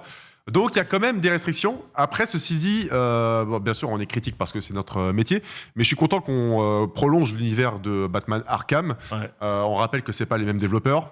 C'est ceux qui ont fait Batman Arkham Origins. Origins, qui est Warner sorti Bros. en Montréal, 2013, hein, parce que Rocksteady bosse sur Suicide Squad. Ouais. Donc, mais bon, je suis quand même content qu'on nous donne une suite, qu'on retrouve Gotham City, parce que l'air de rien, le dernier jeu datait de 2015, il me C'est semble. Arkham Knight, du coup. Ouais, c'était à 7 ans. Donc, C'est ne ça, crachons maintenant. pas non plus totalement dans la soupe. Soyons critiques. Non, mais, non. Non, et Voilà. puis en De plus, toute façon- pour un jeu d'aventure, entre guillemets, c'est moins grave que si c'était par exemple un jeu de tir première Je suis personne. d'accord. On, C'est là, tu te dis, ouais, t'as pas 120, mais t'as 30, tu n'achèterais même on pas. aura je suis d'accord, évidemment l'occasion d'en parler évidemment dans Starter. Moi, je vais te faire le jeu. Donc, comme Tu vas ça, le faire, je toi. donnerai mon avis. Je suis fan de la licence à la base Arkham, quoi. Donc, J'ai bien avec fait ce- Dragon Ball The Breaker, je peux pas juger. Voilà, Quand donc, t'es un Yankee de la licence, t'achètes, tu joues. après, tout ce que j'ai vu sur le jeu jusqu'à présent m'inquiétait plus que me rassurait, mais on va le faire. Tu joues sur quoi, toi? Ce sera sur PS5. Sur PS5? Bon, bah, on peut essayer de jouer ensemble alors. Eh Ça ben, pourrait let's être go. sympa. Ça pourrait être Let's sympa. go. Bonne idée, allez-y. Hein. Faites-vous votre petite soirée. On Ouais. passe à la suite. Non, on Ouais. regardera exactement, Shulk on passe à avec Ken. C'est la suite. Ouais, bah, on se fera une petite soirée Dragon Ball. Pas du tout. On enchaîne avec une nouvelle IP du côté de chez Valve. C'est vrai que la dernière IP, c'était Half-Life Alix, pardon, excusez-moi. Sorti en 2010. Ouais, c'est vrai, des fois, mon prénom dans le civil va reprendre dessus. Sorti du coup en 2019, donc 3 ans, sortie de jeux majeurs du côté de chez Valve, et cela pourrait changer. Indice, c'est l'Office américain des brevets et des marques de commerce qui est à l'origine de cette nouvelle, donc de cette fuite, puisque la société Half-Life a tout simplement déposé la marque Neon Prime en septembre dernier. Mais Neon Prime, qu'est-ce que c'est ? Eh ben, un utilisateur de Resetera, qui a priori serait ou aurait passé du temps chez Valve, s'est exprimé quant à cette nouvelle et lui affirme je me demande, c'est finalement pas la suite de Dragon Ball The Breakers, pas du tout. Et finalement, le jeu de construction de vaisseaux de type FTL, Faster Ah ouais. Than Light. Et je crois, mon cher Borvo, que j'ai mis des images de ce jeu, Faster Than Light, sur lequel nous travaillions autrefois, ou si cela a été mis au placard. Je suppose que le temps nous le dira. Est-ce qu'on montrait des images un petit peu de, ce qu'est FTL? On y est. Voilà. C'est Un le jeu de Xavier Dang. Voilà, un Tout à jeu fait. de construction de vaisseaux. Voilà, ouais. littéralement, je on attaque d'autres vaisseaux. Il y a également des zones à construire, à optimiser, à upgrader. Du coup, Beaucoup de gestion. Hein. beaucoup de gestion. Et, J'ai trouvé très ça très marrant. Ça a l'air très cool comme système de jeu. FTL, c'est génial. Voilà. Donc, est-ce que ce serait ce type de jeu pour Neon Prime? Pas plus d'informations pour le moment. En tout cas, voilà, un dépôt de marques et de brevets du côté de chez Valve pour une nouvelle IP. On suivra ça avec intérêt. Ah, tout à fait, évidemment. Hein, peut-être le futur de FTL. Il me semble que ceux qui avaient fait FTL, c'est pas ceux qui avaient fait le jeu, tu sais, tactique RPG, jeu d'échecs avec plusieurs maps. Là, comment s'appelle-t-il ce jeu-là? Oh, je vois pas. Oh Ken. là là, aidez-moi les gens. Le là, chat au doit l'avoir, ils savent tout. Ils secours sont de omniscients. m'aider. Ouais, le chat est omniscient, ils savent tout. Heureusement que le chat est là The Bridge. pour Into the Bridge. Into the Bridge. Ah Je suis là là, omniscient. Ce n'est pas trop, le chat, trop, il est trop trop fort. fort. Je suis omniscient. Ah, c'est bien les Il mêmes. Et merci le chat de répondre. Maintenant, on a un petit délai hein, quand même. On enchaîne avec. On enchaîne parce que le mois prochain, il se passe quoi? La Copa del Mundo, les amis, on va parler Oh non, football, voici. oh non, non, Débat non, foot. non. Non, là Débat- par contre, vous calmez autant tout de suite. Bayonetta, Non, non, non, mais ouais. autant la Copa del Mundo, Ouais, le je boycott, t'explique. il est total. Je vous explique Personne tout de va suite. regarder ça. Vous allez vous détendre Ah, tous le les trois, touilleur. enfin, surtout tous les deux, vous allez vous Le touilleur. détendre tout de suite. Tu vas mater la Coupe du Monde. Tu vas être là à me dire, quand je t'es les forfaits, je t'assure que je ne Benzema marquerai marqué, rien du tout. Mbappé là. Ah ouais Eh ben, je Pour te la promets, première fois de je ma viens. life. Pardon Ouais, il a raison, le basketball américain Non, mais notamment. il a parlé du catch, ça va. Il a raison. Vrai sport, tout est scénarisé, bref. Ah, c'est Même si trop j'adore le Là, catch. ça bon, va, tu ça va sais. trop loin ton football là. Il y a Ah un ouais moment, faut dire stop. C'est vrai On nous fait suer pour des télé 4K, de 8K. Ouais, clair, Regarde ouais. ton stade là, il est autorisé On me fait tranquille. chier. Excusez-moi. On me fait chier pour 20 watts de Excusez-moi. ma Bon, c'est télé. pas ton stade. Alors qu'il y a 160 volts Ce par n'est jour. pas le débat. Calmez-vous. La Coupe du Monde va débarquer avant l'heure dans FIFA. Tu continues comme ça, tu vas finir sur Dragon Ball The Breakers, toi, tu vas voir. C'est Bon, moi ok. je vais te briquer. Coup de bouche. Bah. Ouais, t'inquiète. Mais la Ça garde. part en couille tout de Oh, et le stand de Ken va apparaître, attention. Attention là. Le talent, la Coupe du Monde avant l'heure, évidemment. Zawarudo. Dans FIFA. Je vais pas y arriver.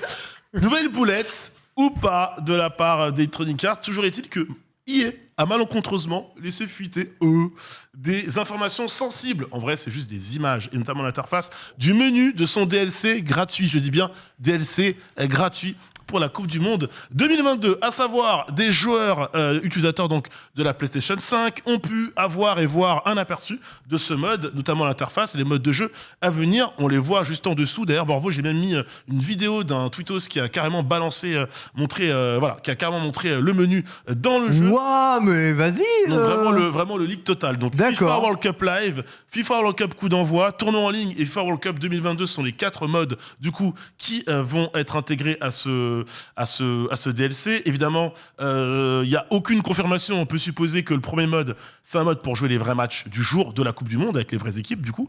Un autre pour disputer des matchs amicaux entre potes pour se régler, France versus Angleterre, tout ça. Des tournois en ligne avec les équipes de la Coupe du Monde pour le troisième et enfin un mode qui permet de vivre la Coupe du Monde comme on l'aime. Qu'est-ce qu'il y a? Il y a un mec qui dit fuiter. Il a mis un screen de FIFA 15, c'était pareil. C'est pas la même chose. C'est pas la même chose. Attendez, parce que. Attendez, parce que là, vous êtes en touille, mais à la fin de la news, j'ai quand même de quoi vous faire fermer vos bouches, les gars. Donc, évidemment, FIFA Ultimate Team ne sera pas en reste avec plusieurs campagnes de cartes durant l'événement, les stades du mondial et des cartes qui concernera toutes les équipes engagées dans la compétition. Vous touillez, vous me taillez, vous critiquez FIFA, vous dites que c'est pourri, etc. Ne fais pas genre tu t'en laves les mains. j'ai pas dit ça. Non, t'es le pire d'entre nous. T'es Tu le peux pas pire dire ici. ça du Tu as dit premier ça. Si. produit culturel français. Et surtout, du jeu vidéo. FIFA, c'est aujourd'hui plus de 10 millions Bah de oui, joueurs évidemment. actifs Bah, dans bien le sûr. monde. Ah, mais bien Plus sûr. gros lancement de l'histoire de la franchise. Et évidemment, le Ah sel. ouais Le Le sel. 23 là. Le sel est là, tout à fait. Est là pour Ça c'est Juste salé. pour Oui, vous là, dire. le classement il est salé de ouf. C'est ce que j'allais dire. semaine 39, Mm. top 5. Le jeu est numéro 1 sur tous les supports. Tout à Donc au fait. final, tout le monde n'arrête pas de dire Osef FIFA. C'est un peu marrant à ce moment-là. Tout le monde dit Osef FIFA, etc. Mais c'est quand même le jeu Et- le plus vendu en attendant Call of Duty. Mais Voilà. c'est ça a toujours été tous les ans le jeu le plus vendu. Je te remets le top de l'année dernière, c'est exactement Call of Duty, pareil. peut-être Non. Bah, avant Call of c'est Duty. FIFA, le premier produit culturel français. Et tu regardes semaine 40, le Exactement. top 4, c'est FIFA, et en 5e, c'est Gran Turismo 7, je sais pas pourquoi. Mais C'est un bon C'est jeu. perdu. c'est FIFA, c'est le premier produit culturel français. Ça se vend plus que ou autant que il y a que la BD Astérix et Obélix qui détrône ça quand ça sort. Je crois que Donc rien d'autre dans les ne le classements détrône. des biens culturels, les 2 fois où ni PES, donc à l'époque, ni FIFA, ni Call of Duty n'ont eu le titre, c'est une BD. Non, le seul qui l'a détrôné une fois, c'est GTA 5. Animal Crossing. Animal Crossing, Animal ouais. Crossing pendant le GTA 5 confinement, aussi, ouais. c'est obligé. C'est obligé, il y a des mastodontes comme ça. Déjà, Call of Duty, ça m'étonne, honnêtement. Au moins une fois ou deux, quoi. Non, Call of Duty, non, Jamais. GTA 5, c'est trop. Jamais c'est- un premier c'est bien de la culturel. folie. Enfin, Mais non, mais depuis 10 ans. Le jamais. foot. Allez, le foot. Genre FIFA, quand ça sort, mec, c'est la religion. Voilà, la religion, merci. Ça, Il peux est pas, temps. Les gens cherchent pas, ils achètent Bien FIFA. sûr. Point. Barre. Voilà, donc fin du débat, messieurs. Mais il n'y a Non. aucun débat. c'est vrai ça, que plus c'est vendu, connu, plus hein. un jeu est qualitatif. Hein. C'est pareil pour les viewers, les créateurs de contenu. Hein. Plus il y a de vues, plus c'est qualitatif. Puis les petits créateurs de contenu sont nuls, Nanix. Hein. Je partage effectivement ta même façon de penser par rapport à FIFA et aux chiffres. Merci. Très bien vu. On enchaîne. On passe du bonheur, peut-être, pour certains, à l'horreur. Certainement, pour d'autres. Du bonheur, comme ça. Silent Hill. Ah, enfin. Après de nombreuses rumeurs, les amis, relayées un peu partout, et évidemment ici sur le plateau de Starter, on en a parlé. Ouais. Une rumeur d'un épisode qui s'appellerait Silent Hill The Message, une rumeur forte autour d'un remake de Silent Hill 2. Christophe Gans, Ouais. qui s'exprimait auprès de plein de médias, de confrères, etc. Eh bien, désormais, c'est officiel. 10 ans après Silent Hill Downpour et Silent Hill Book of Memories, la saga est de retour. Ça y est, Rendez-vous ça fait plaisir. mercredi, 23h. Là, j'ai Ouais. l'horaire, 23h. Ouais, bah, Dans vos rêves agités, voyez-vous cette ville? Les dernières mises à jour de la série Silent Hill seront dévoilées lors de la Silent Hill Transmission du mercredi 19 octobre à 23h. Il faut savoir que c'était le premier post officiel sur le compte Twitter du compte Silent Hill depuis le 14 octobre 2021. Jusqu'à Ah ouais, présent, d'accord, ok. C'était que du C'est vraiment- retweet. Hein. Retweet, même- ah oui, c'était du retweet. que du retweet, Ok, vraiment d'accord. que du retweet. Il faut savoir que Elijah Wood a retweeté Mais également ce post avec les petits yeux. Mais non.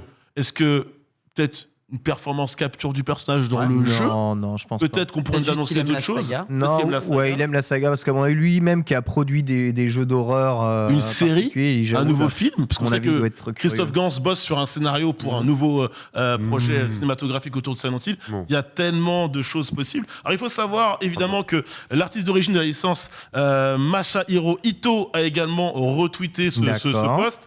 Et la question c'est à quoi va-t-on avoir droit? Puisque rumeur de remake, rumeur de nouveaux jeux épisodiques. Moi, je mettais même dans ma news peut-être un jeu mobile au programme, parce qu'on sait qu'aujourd'hui, Konami, derrière Silent Hill, et Konami a clairement axé sa politique autour du jeu mobile. Nous verrons, en tout cas, tout sera révélé mercredi à 23h. À mon avis, il va y avoir des déçus. Hein. Ouais, c'est possible. Alors, attends, les rumeurs sont quand même bien fondées, donc je crois quand même en l'existence d'un remake de Silent Hill 2. Franchement, le format épisodique aussi, j'y crois aussi. Donc ce serait plusieurs jeux Juste, d'annoncer, en fait. peut-être qu'on va la saga va aller sur des plates-bandes auxquelles on ne s'attend pas, genre le Web 3 avec des NFT et des trucs comme ça. Ouais, il y a Konami certaines personnes a qui parlent de ça. ouais. Annoncé Ouais. clairement. Et là, ils sont en train de recruter à tour de bras pour se lancer pleinement là-dedans. Ils ont fait une approche avec les NFT Castlevania. Apparemment, ça s'est vendu de ouf. Mhm. Enfin, très bien. Et du coup, ils veulent aller corps et âme là dans ce domaine-là. Et voilà, juste, je sais qu'il y a beaucoup de gens qui sont réfractaires à ça, voilà, et d'autres qui ne le sont pas du tout. Hein. Moi, il y a deux écoles. Ce serait pas étonnant qu'ils commercialisent aussi des NFT Silent Hill ou qu'ils aillent vraiment C'est juste, là-dedans. hein. j'ai du mal à savoir ce qu'ils vont en faire dans un jeu vidéo Silent Hill qui est un jeu solo, etc. Je sais pas Ah, ce et que bah, je sais les pas, NFT vont faire là-dedans. sur mobile.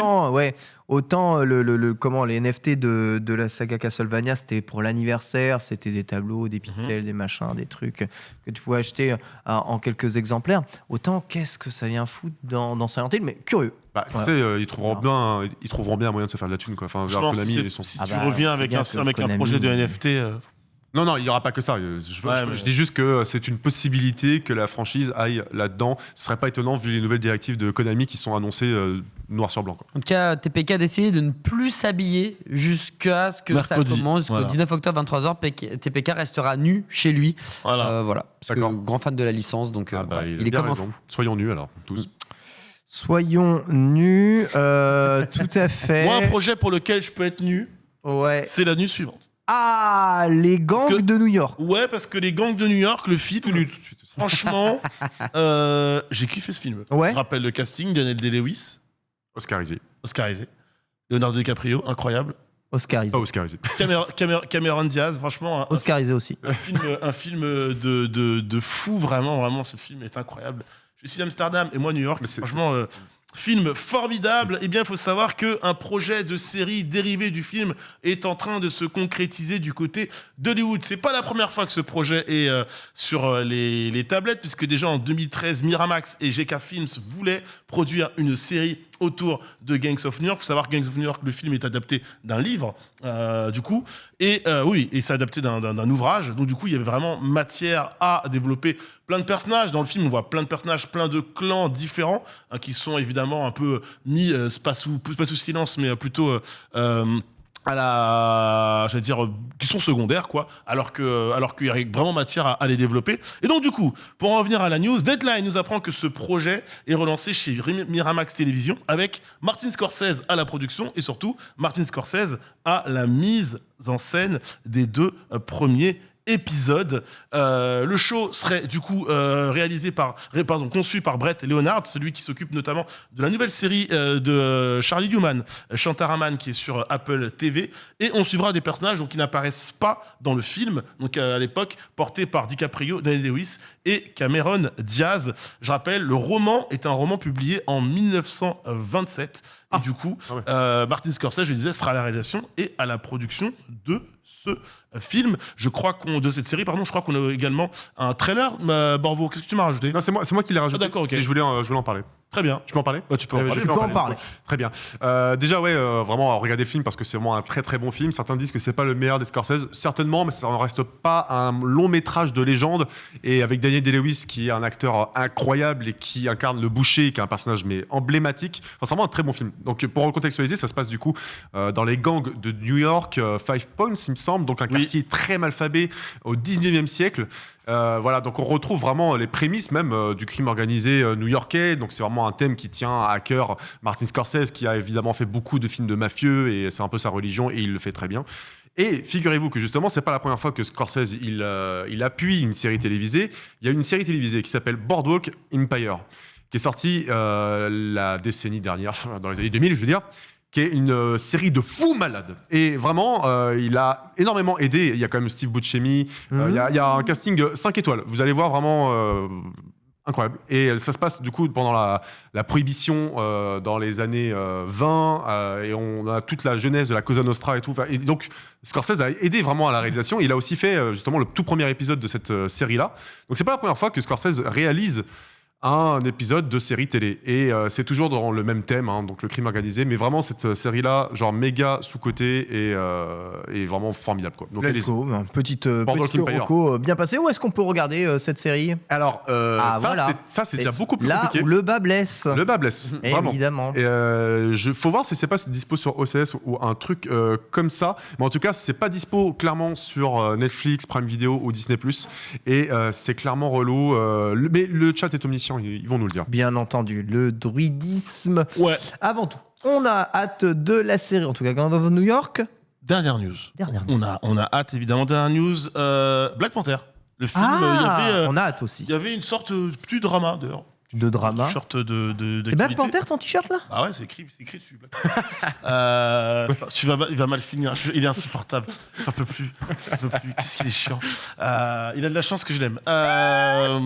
Du coup, j'ai été où? Black Panther, du coup, qui va arriver au cinéma. Alors c'est vrai que jusqu'à présent, tous les derniers trailers il n'y avait pas de trailer sur la chaîne officielle Marvel C'est France. vrai. Si on voulait voir la bande-annonce en VF, il fallait passer par le compte Marvel Belgique. Et c'était pas un détail anodin, puisqu'on rappelle qu'il y avait un gros débat entre Disney et la France, du coup. Pourquoi? Parce que, notamment à cause de Disney+, et de la chronologie des médias.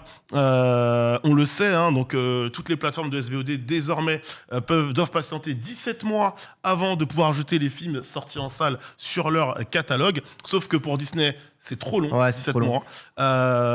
Ça leur pose un problème. Attendre 1 an et demi pour pouvoir disposer librement d'un film qu'ils ont eux-mêmes financé, clairement, ça les saoule. Donc, ils ont déjà expliqué vouloir agir au cas par cas. Ils ont menacé, là, ils ont brandi la menace. On peut très bien vous faire chier en tout simplement Alors, bloquant et empêchant la sortie de Black Panther dans les salles françaises. Ciné ou pas ciné Ciné, ce film va sortir au cinéma, c'est la nouvelle du coup de ces dernières Ah, heures. bon, bah, let's go, mon VPN. C'est bon, quoi, du Black coup. Panther Wakanda Forever sortira bien le 9 novembre en France dans les salles. Ceci dit, tout n'est pas réglé pour autant. Déclaration communiquée de la part de Disney, hein. Les pouvoirs publics ont clairement reconnu la nécessité de moderniser la chronologie des médias et un calendrier précis a désormais été arrêté pour en discuter. Ce sera logiquement dans le courant du mois de février, si je dis pas de bêtises. Dans ce contexte, The Walt Disney Company a donc décidé de confirmer la sortie au cinéma de Black Panther Wakanda Forever. En gros, le film sort bien en salle française parce qu'il y aura rediscussion. De nouveau, on va s'asseoir autour de la table pour essayer de trouver une solution. Je cite Disney. La chronologie des médias actuels n'est pas adaptée au comportement et attentes des spectateurs, est contre-productive et expose tous les producteurs et artistes à un risque accru de piratage. Voilà. C'est pas moi qui le dis. On s'est fait flame sur les réseaux sociaux quand on avait soulevé le sujet. Ah bon? Voilà qui est d'ici. Bon, après, c'est Disney, donc évidemment, c'est à charge. Mais Voilà. bon, si on faisait un sondage ici même, tout de suite, maintenant, est-ce que ça vous plaît d'attendre 17 mois pour avoir votre film sur Disney+? La réponse est non. Je suppose que la 2000%. réponse est non. Voilà. C'est non. Aimeriez-vous tout de même avoir le film qui sort au cinéma? Je La suppose que la réponse réponse est est oui, bien Surtout entendu, que Black Panther, c'était évidemment. cool à voir et le trailer, enfin les trailers, Donne envie. ils sont chargés d'émotions. Donc moi, il me chauffe Black Panther 2, ça me donne vraiment très envie. Effectivement, mais ce qui est rigolo, c'est que ils trouvent que c'est pas assez moderne, alors que la chronologie des médias, je crois que ça a été signé l'année dernière. Oui. Ils Ouais. ont déjà parlé l'année dernière, Ouais. mais en fait, c'est Non, pas mais assez moderne. Il faut mais vraiment qu'on reparle. ça leur tu vois. plaisait déjà pas. C'est insane. Ça leur plaisait déjà pas. Netflix, Netflix à 15 mois, à je 15 mois parce qu'ils participent plus au cinéma, à fait. français. Ah, Là où ouais, Disney et Prime Video mettent moins d'argent pour le moment. Enfin, Prime c'est en train de changer, mais Disney un peu moins. Donc du coup, voilà. En tout cas, c'est réglé en partie pour Black Panther sondage. Wakanda Forever, mais il faudra, on aura du nouveau entre Disney et la chronologie des médias française à partir de février 2023 suite au prochain épisode. Voilà. Écoutez, hein, vous faites comme vous l'entendez. Hein, les films que je ne suis pas allé voir au cinéma, ça a été VPN. Et j'ai même pas besoin d'aller très loin. Hein. VPN, je passe la frontière et hop là, mon voilà. film il est sur Disney+. C'est ça qui est juste terrible. On est en Europe et La on technologie. n'a pas du tout, pas du tout les mêmes règles. services partout. Après, voilà, il faut sauver le cinéma français, bien entendu. Vous pouvez répondre Le au sondage. renouveau français, bien évidemment. Hein. Cette Nouveau couverture français, bien Eh oui. magnifique. Ouais, magnifique. Tout à fait. Merci beaucoup, Nanix, Eh ben, pour de rien. cette couverture incroyable de Nana, c'est news. Ça fait très plaisir. On va s'enchaîner avec la mise à jour et le calendrier des sorties de la semaine. C'est parti.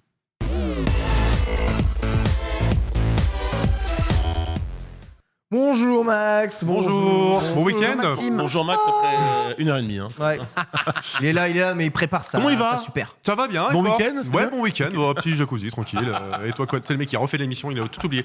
C'est parti pour la mise à jour, les amis. Je commence avec les jeux vidéo et ça commence dès demain avec un des jeux les plus attendus de cette année. Dragon Ball The Breakers. Exactement. Non, A Plague Tale Requiem, qui sort sur PC, PS5 et Xbox Series, qui est donc la suite de Innocence, qui était sortie en 2019. Et souvenez-vous déjà, en 2019, c'était c'est une beau. très très bonne C'est beau, hein. surprise. Hein. On est sur un jeu d'action infiltration qui se passe au XIVe siècle. On est en pleine guerre de 100 ans en France et qui est alors ravagée par la peste noire. Alors, il faut savoir que c'est un contexte historique qui a vraiment existé, évidemment.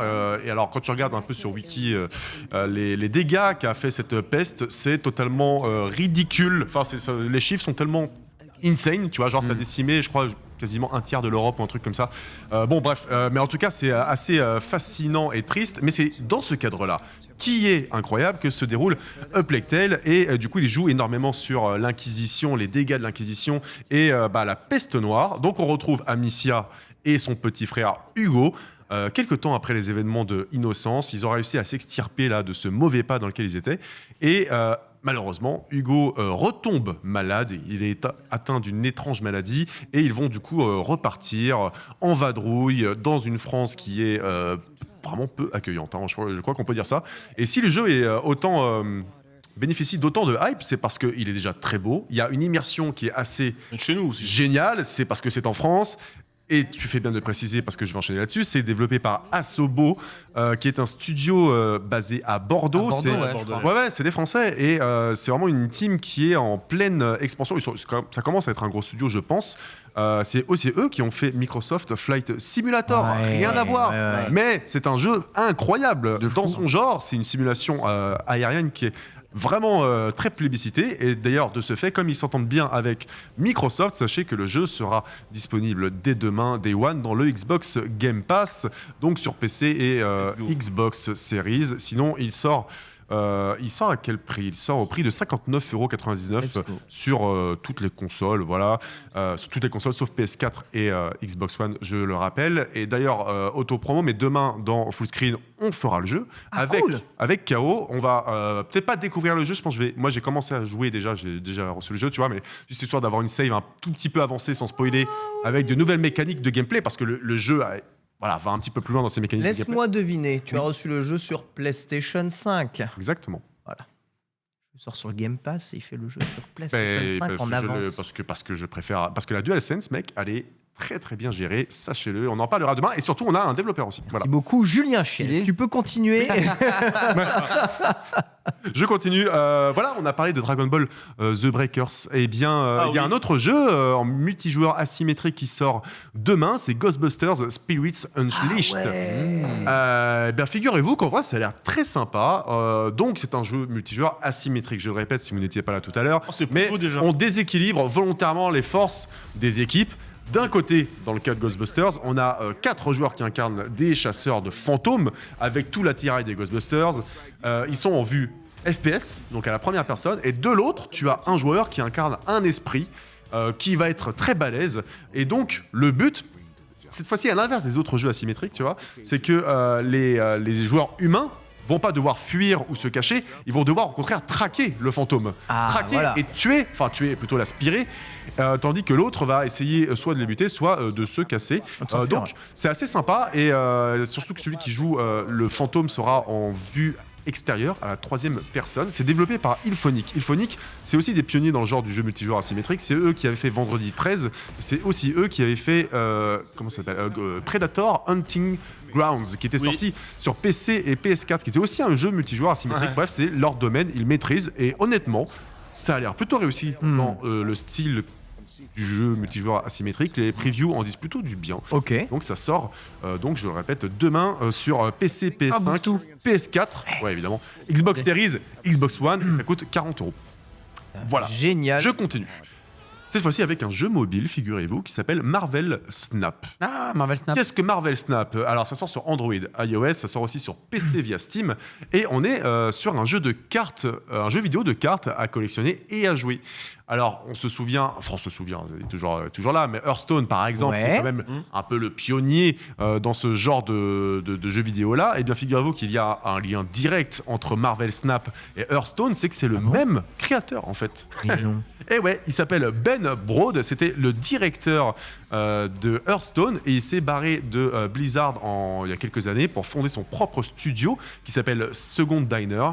Et Marvel Snap est du coup son premier jeu. Donc il vise quand même plutôt fort. Le mec a pas mal de maîtrise. On est sur un jeu de cartes à collectionner et à jouer dans l'univers de Marvel. Et avec le principe du multivers, du coup, tu as des centaines de personnages, et que ce soit des super-héros ou des super-vilains. Pour chacun d'entre eux, tu as les skins, les variantes, les machins. En vrai, quand t'es fan, c'est sympa. T'as une interface aussi très comics, très pétillante, colorée. Tu sens que voilà, t'as envie de tout collectionner. Mais attention, il y a aussi des matchs, parce que c'est le cœur du truc aussi. D'avoir des matchs, ça se passe en 1v1, et la petite particularité, c'est que ça mise tout sur la nervosité. Les matchs durent environ 3 minutes chacun. Ok. Donc ça balance. Ça balance, et en plus de ça, tu vas te retrouver dans des lieux inédits, enfin des lieux rattachés à Marvel, comme le Wakanda, tu vas avoir New York, tu vas avoir Asgard. Chaque semaine, tu vas avoir de nouveaux lieux qui vont être ajoutés, tu vas avoir des mises à jour hebdomadaires, mensuelles, etc. Enfin bref, en vrai, ça, ils se donnent les moyens de cartonner, évidemment, en s'appuyant sur la notoriété de Marvel. Donc, pourquoi pas. Moi, en tout cas, je suis pas du tout client de ça, mais j'aime beaucoup Marvel. Donc... c'est un free-to-play de toute façon. Et c'est un free-to-play. J'enchaîne mercredi avec Uncharted Legacy of Thieves Collection, mais sur PC cette fois-ci. Donc, c'est un jour historique d'avoir une franchise aussi emblématique pour PlayStation, une de plus, qui arrive sur Windows. Alors, pour rappel, la Legacy of Thieves Collection était déjà sortie en début d'année sur PlayStation 5. Donc, c'est une version remasterisée qui comprend Uncharted 4 et son standalone The Lost Legacy. Là, ça sort sur PC. Alors, quoi de neuf ? Bon, en vrai, c'est un peu la version ultime, technique. Donc, on a de la grosse 4K, on a un framerate débridé, on a plein de paramètres pour ajuster les textures, la qualité des modèles, les filtres, les reflets, l'occlusion ambiante. Trop bien. On a une compatibilité avec les écrans ultra larges, et ça fait comme la diff. c'est très bien. Pour le moment où j'en parle, c'est parfait. On a aussi la DualSense qui est prise en charge, donc c'est vraiment chouette. On a quand même la compatibilité avec les gâchettes adaptatives, les retours haptiques. Ça sort sur Steam et sur l'Epic Game Store pour la somme de 50€. Voilà, je pense que c'est ni plus ni moins que la version ultime. Si vous êtes joueur PC et pas PlayStation et que vous n'avez donc jamais touché Uncharted, vous pouvez y aller les yeux fermés. Ce sont des super jeux d'action-aventure. Vérifiez votre clair. PC quand même un peu avant, parce que ces features ne doivent pas consommer 120 watts. Ouais, je pense. c'est vrai. Mario et les lapins crétins, plus The Lapin Crétin. Sparks of Hope qui sort jeudi. C'est une très grosse exclue Switch. Voilà, c'est pas la première fois qu'il y avait eu un crossover entre les deux franchises. Il y avait eu Kingdom Battle qui était sorti il y a quelques années. Ubisoft remet ça avec ce nouveau titre. Et attention, c'est pas un jeu d'action, aventure, plateforme comme on pourrait le penser au premier abord. C'est un jeu d'action tactique, stratégique, c'est-à-dire que tu as du tour par tour. Oui. Et voilà, je préviens, parce que je pense que ça peut un peu frustrer si tu t'attends à un jeu Mario ou plutôt classique, et qu'en fait tu te retrouves pas du tout avec ce genre de jeu-là. Alors, contrairement à Kingdom Battle, où il me semble que tu avais vraiment un déplacement avec des cases très traditionnelles, tu vois. Oui. Avec, C'est un vrai tactical. un vrai tactical. 100% XCOM. Là, on a quelque chose d'un petit peu plus libre, en tout cas dans l'exploration. Tu peux te balader un peu plus librement. Tu as une vraie histoire également. Donc l'histoire, c'est assez basique, mais en gros, tu as les Lumas qui se font pourchasser par une énorme entité cosmique qui veut tout bouffer. Et à la fin, du coup, Mario, mais aussi Bowser et évidemment son frère, et puis sa nana, enfin bref, tous les personnages de Mario vont faire équipe. La famille, quoi. La famille, la MIF. Vont faire équipe avec aussi les lapins crétins et partir dans une pléthore de niveaux assez variés, mais avec un petit côté un peu galaxie, tu vois, un petit peu cosmique. Et en vrai, c'est forcément un des très gros jeux de cette fin d'année et un des très gros jeux sur Nintendo Switch. Je sais pas ce que vous en pensez. Ouais, moi j'ai adoré le T'as adoré le premier. premier ? Là, ils veulent donner plus de liberté au second et C'est ça. plus de fluidité. Donc je pense que ça va être aussi méga bien. Ouais, je pense que ça va être très très Le chouette. seul truc qui me dérange, c'est qu'ils font vraiment encore du Ubisoft. C'est-à-dire, à peine le jeu sorti, on t'annonce déjà que le jeu, il y a des DLC de prévus dessus, tu vois, avec Rayman. Donc tu dis, ok, t'achètes des jeux, ils sont même pas complets. Ils sont vendus en kit. Mais bon, ça, c'est Ubisoft, on connaît. Oui, bien sûr.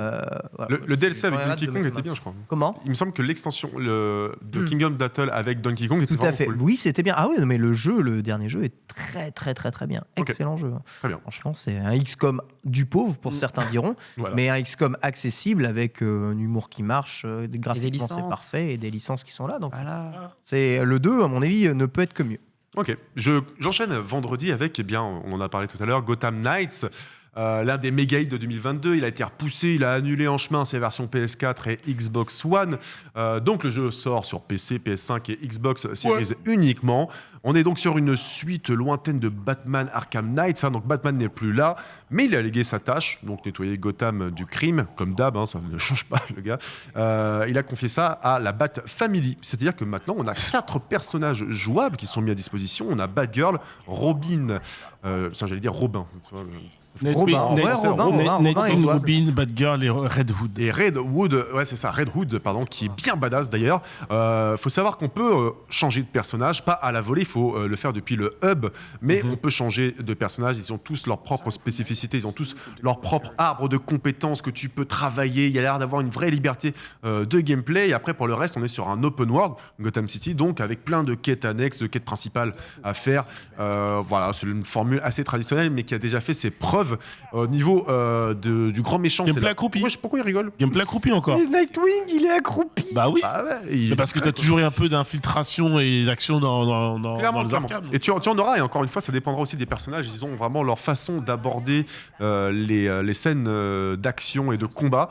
On affrontera la Cour des Hiboux. C'est vraiment l'antagoniste principal. Alors, la Cour des Hiboux, c'est une organisation criminelle que les amateurs des comics connaissent certainement. Voilà, qui se Les veut tomes genre. sont ressortis en plus récemment chez Urban Comics. Ah ouais, bah voilà, c'est parfait. Donc C'est- ça se veut vraiment être un truc tentaculaire qui tire les ficelles depuis le début.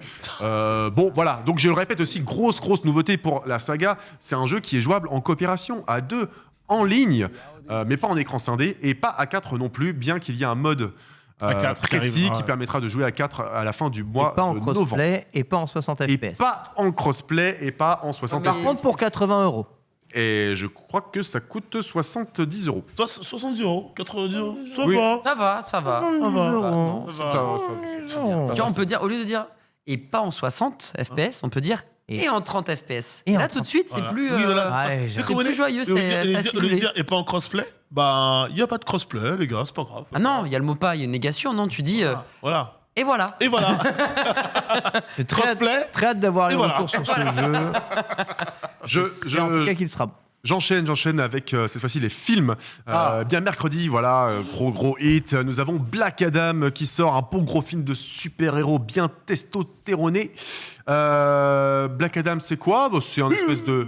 Mais les gars, faut arrêter. Hein. Voilà. Quoi? Black Pourquoi faut Adam. arrêter? Bah Ils sont attends. deux, c'est des frères jumeaux incroyables. Black Adam. Black Mercredi. Adam. J'y vais demain soir. C'est vrai? Ouais, je vous en parle mercredi dans Starter. Formidable. Eh ben merci, je regarderai. Eh ben, super. C'est-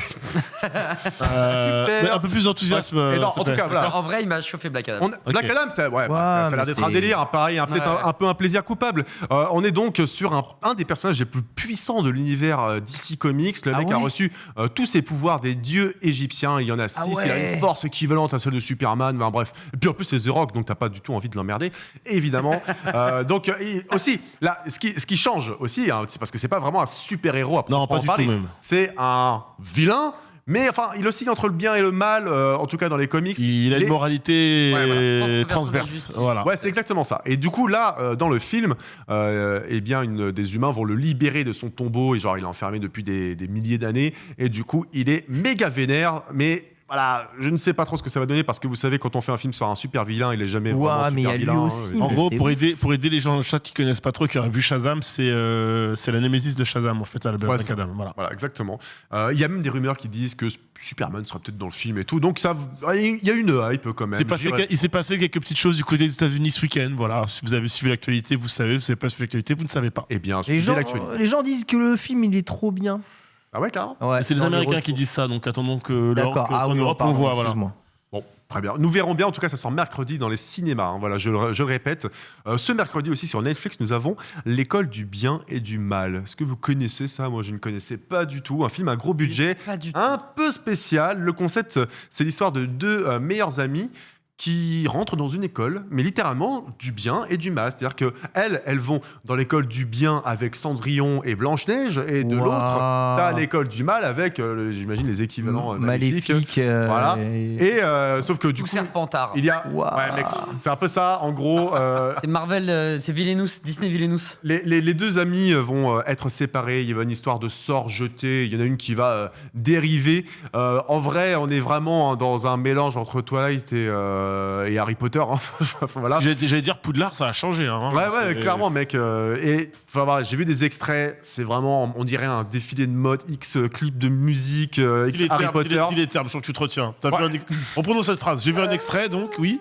Non, En tout cas, casting 5 étoiles aussi. On a quand même Charlize Theron, on a Michelle Yeoh, on a Laurence Fishburne, Kerry Washington. Et il faut savoir que le mec qui a fait le film, Paul Feig, c'est celui qui a fait SOS Fantôme en 2016, ou alors Les Flingueuses. Et surtout, c'est adapté d'un roman, un best-seller du même nom, hein, L'école du bien et du mal, qui était sorti il y a quelques temps et qui était vraiment destiné à une audience très jeune, très girly. Donc je pense que le film sera du Au même... niveau du titre, on s'est Mac. vraiment penché. Hein. C'est L'école du bien. l'école du bien et du mal. Simple, efficace, Tout est simple. dit. Je veux dire, De quoi ça parle? Ouais, Ouais. exactement. Voilà. Je continue parce que j'ai pas beaucoup de temps, mais Allez, vas-y. deux bières, je tease, mais j'ai des places à vous faire gagner pour un superbe événement après. Donc Oh. On déconne. je trace. Demain. Il trace tellement que. C'est un homme. Demain sur Disney+, on a la saison 2 qui sera enfin terminée de American Horror Stories. Ah oui. Stories, pas Story. Stories. Est-ce que vous connaissez Stories ? Eh bien, c'est le même concept, c'est-à-dire que au lieu d'avoir des saisons qui sont indépendantes les unes des autres, ce qui est le cas dans American Horror Story, tu vois, avec des univers différents, des acteurs différents, des personnages différents. Là, c'est le même concept, mais rattaché sur une saison, où chaque épisode sera différent l'un de l'autre, avec un thème différent à chaque fois, des nouveaux acteurs, etc. Donc, c'est vraiment un format miniaturisé de American Horror Story, mais fait avec la même patte artistique. Franchement, c'est très, très cool. Ça se dévore très, très bien. C'est la saison 2, donc ça peut le faire, surtout avec Halloween qui approche. Vous pouvez vous réserver ça ce soir. En tout cas, j'ai regardé la saison 1 et c'était assez cool. Puisque je parle de American Horror Story, sachez que la saison 11 débutera demain également. Elle s'appelle New York City. Il y aura 10 épisodes. Ça se terminera le 16 novembre. Et du coup, ça se passera donc à New York, évidemment. Mais le thème est un peu chelou. On est sur de la boîte de nuit, du néon, j'adore ça, et du SM chelou, bizarre. J'adore moins ça. Et à voir comment ce sera traité parce qu'ils ont toujours une façon d'aborder les thèmes horrifiques. Moi, j'adore American Horror Story. C'est vraiment très, très cool. Et voilà, la diffusion commence dès demain. On retrouvera bien sûr plein d'acteurs des anciennes saisons. Je terminerai au niveau des séries avec Périphérique. Les mondes de Flynn. Périphérique. Alors, vraiment, Périphérique, c'est pas beau. Hein, mais figurez-vous que c'est quand même le projet que j'attends le plus cette semaine. D'accord. C'est avec Chloé Grace Moretz, qui est très très connue, qui a bien grandi depuis qu'il casse maintenant. Et c'est une petite nana qui a sa vie pas ouf dans la campagne rurale aux États-Unis. Et en fait, ça se passe dans un futur très proche. On lui propose une grosse somme d'argent avec son pote pour tester un programme de réalité virtuelle méga futuriste. Ah ouais, Et du j'ai coup, entendu parler de ça. c'est adapté d'un roman. Ouais. Et du coup, elle va essayer, elle enfile ce casque et elle se retrouve dans un futur, loin de 70 ans, mais à Londres. Et en fait, alors j'ai pas très bien compris tout le pitch parce que je suis pas allé voir sur Wikipédia le bouquin. Je n'ai pas envie de trop me spoiler, tu vois. Mais je pense qu'elle va perdre clairement la notion entre la réalité et le virtuel. Et surtout, l'univers a l'air méga stylé. Je sais pas si vous avez vu, mais c'est Londres dans le futur avec regarde, avec ses statues et tout. Enfin, franchement, pourquoi pas. On dirait un mélange de Inception et de Watch Dogs Légion. Pourquoi pas, tu vois. Et en vrai, l'ambiance a l'air cool. Et c'est tout ce que je demande au final, est transporter le temps d'une saison. Donc c'est une série, c'est sur Prime Video vendredi. Méga curieux aussi de cette série. Pas mal, on est pas mal à l'attendre aussi sur le chat. Tu veux terminer rapidement musique Absolument. C'était le début de la Star Academy en plus. C'est vrai. Ça tombe bien. Ah mais ouais. C'est ça les places, la Starac ? Ouais, c'est ça en fait. Ouais, c'est pour en faire partie du casting. Non, la chanson Nord, quand même. Hein, très stylé. Hein. Non, vous connaissez forcément Rocket League et peut-être écoutez-vous les musiques qui figurent dans Rocket League. Ça vient d'un label de musique électronique qui s'appelle Monster Cat. C'est très très connu. Ils sont assez liés au monde du jeu vidéo. Ils ont fait des grosses soirées même pour l'E3 de je ne sais plus quelle année. Donc on est dans de la bass music, on est dans de la drum and bass, on est dans du dubstep, de la grosse trap qui tabasse pas mal. Ils font une soirée vendredi soir assez inédite avec un gros line-up. Alors vous me connaissez, hein, j'aime bien ça. Toi, t'es un mec des festoches. Je suis un mec des festoches. Je vous invite à regarder Neon Club. Hein, le pilote était cet été. Donc voilà, on va. Franchement, là, du coup, j'ai réussi à vous faire gagner 2 places pour cette soirée. Trop cool. Ouais, c'est vraiment, ça va être très très chouette. Donc ça s'appelle la Edge. Il y avait une première édition de la Edge avec Dirty Phonics qui avait eu lieu cet été. Dirty Phonics que j'avais ramené dans le récap d'ailleurs. Donc je vous invite aussi à regarder la rediff. Ici, on a Barley Alive qui est un mec super connu.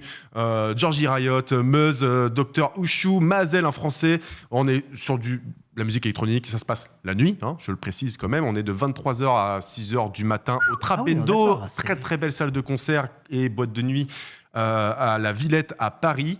Voilà, donc franchement, c'est une valeur sûre. On a 2 places à faire gagner.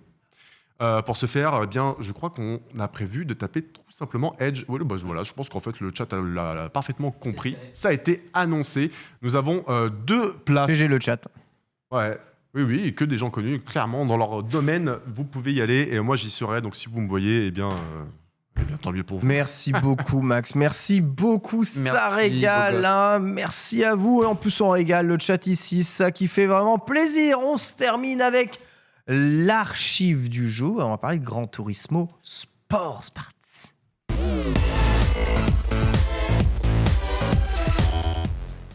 Voulant différencier sa catégorie sportive du jeu de base, Gran Turismo a lancé il y a 5 ans sa division Gran Turismo Sport avec un succès évidemment moins important que les Gran Turismo 6 et Gran Turismo 7, mais quand même relativement présent, un jeu mis à jour très longtemps, gratuitement sur PlayStation, avec des compétitions officielles, dont le Gran Turismo World Tour, il me semble, qui a été commenté par notre très cher Donald Ryu, dont on parlait un tout petit peu en début d'émission. Gran Turismo Sport, est-ce que c'est un jeu qui vous a attiré à l'époque, ou est-ce que c'est pas ce que vous attendez de Gran Turismo? Et t'as tout dit, c'est pas ce que j'attendais de Gran Turismo. Donc, en plus, très porté compétitif, si oui, mon souvenir est exact.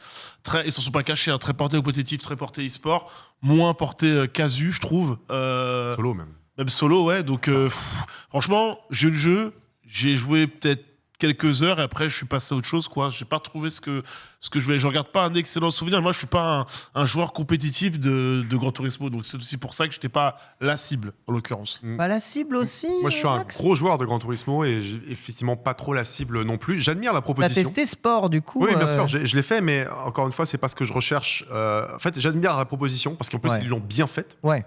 Ils l'ont parfaitement entretenue, mais le problème, c'est qu'on a eu que Gran Turismo Sport sur toute une génération de C'est PS4. vrai, c'est vrai. Donc rien pour les autres. Il a fallu attendre 2022, les gars. Alors que le précédent, Gran Turismo numéroté avec un mode solo, c'était en fin 2013 sur PS3. Oui. Donc en fait, nous les fans, on a un peu l'impression d'avoir été mis de côté, bien qu'il y ait une grosse part qui fait le compétitif. Et à ce niveau-là, eux, ils se sont régalés, mais bon, c'est pas ce que j'attendais, quoi. Ouais, d'accord. Le fait de séparer, autant peut-être essayer de faire les deux dans un seul jeu. Ouais, peut-être ça semblait compliqué, je sais pas. En tout cas, il y a toujours cet amour, en tout cas, du côté de Gran Turismo, de faire les choses bien, et ça prend un temps infini quand il y a d'autres concurrents qui arrivent aussi à sortir de leur zone de confort et qui te sortent des titres qui sont tout simplement magnifiques. Donc c'est peut-être le travail à la japonaise, tu vois, respectueux des traditions, des très longs stades et phases de développement, alors que du côté Quinry, c'est vrai que ça va quand même vachement plus vite. Donc je comprends le côté compétitif, et moi le premier, c'est pas le truc qu'on apprécie forcément le plus malgré tout.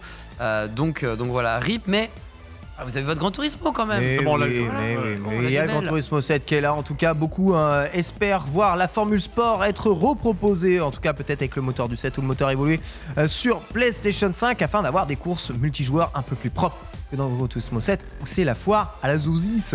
En parlant de voiture, on sera au salon de l'auto à 16h30 en direct avec Let's Go. Voilà, soyez avec nous. D'ici là, portez-vous bien. La suite de le stream, ça continue. Bisous à tous et à demain.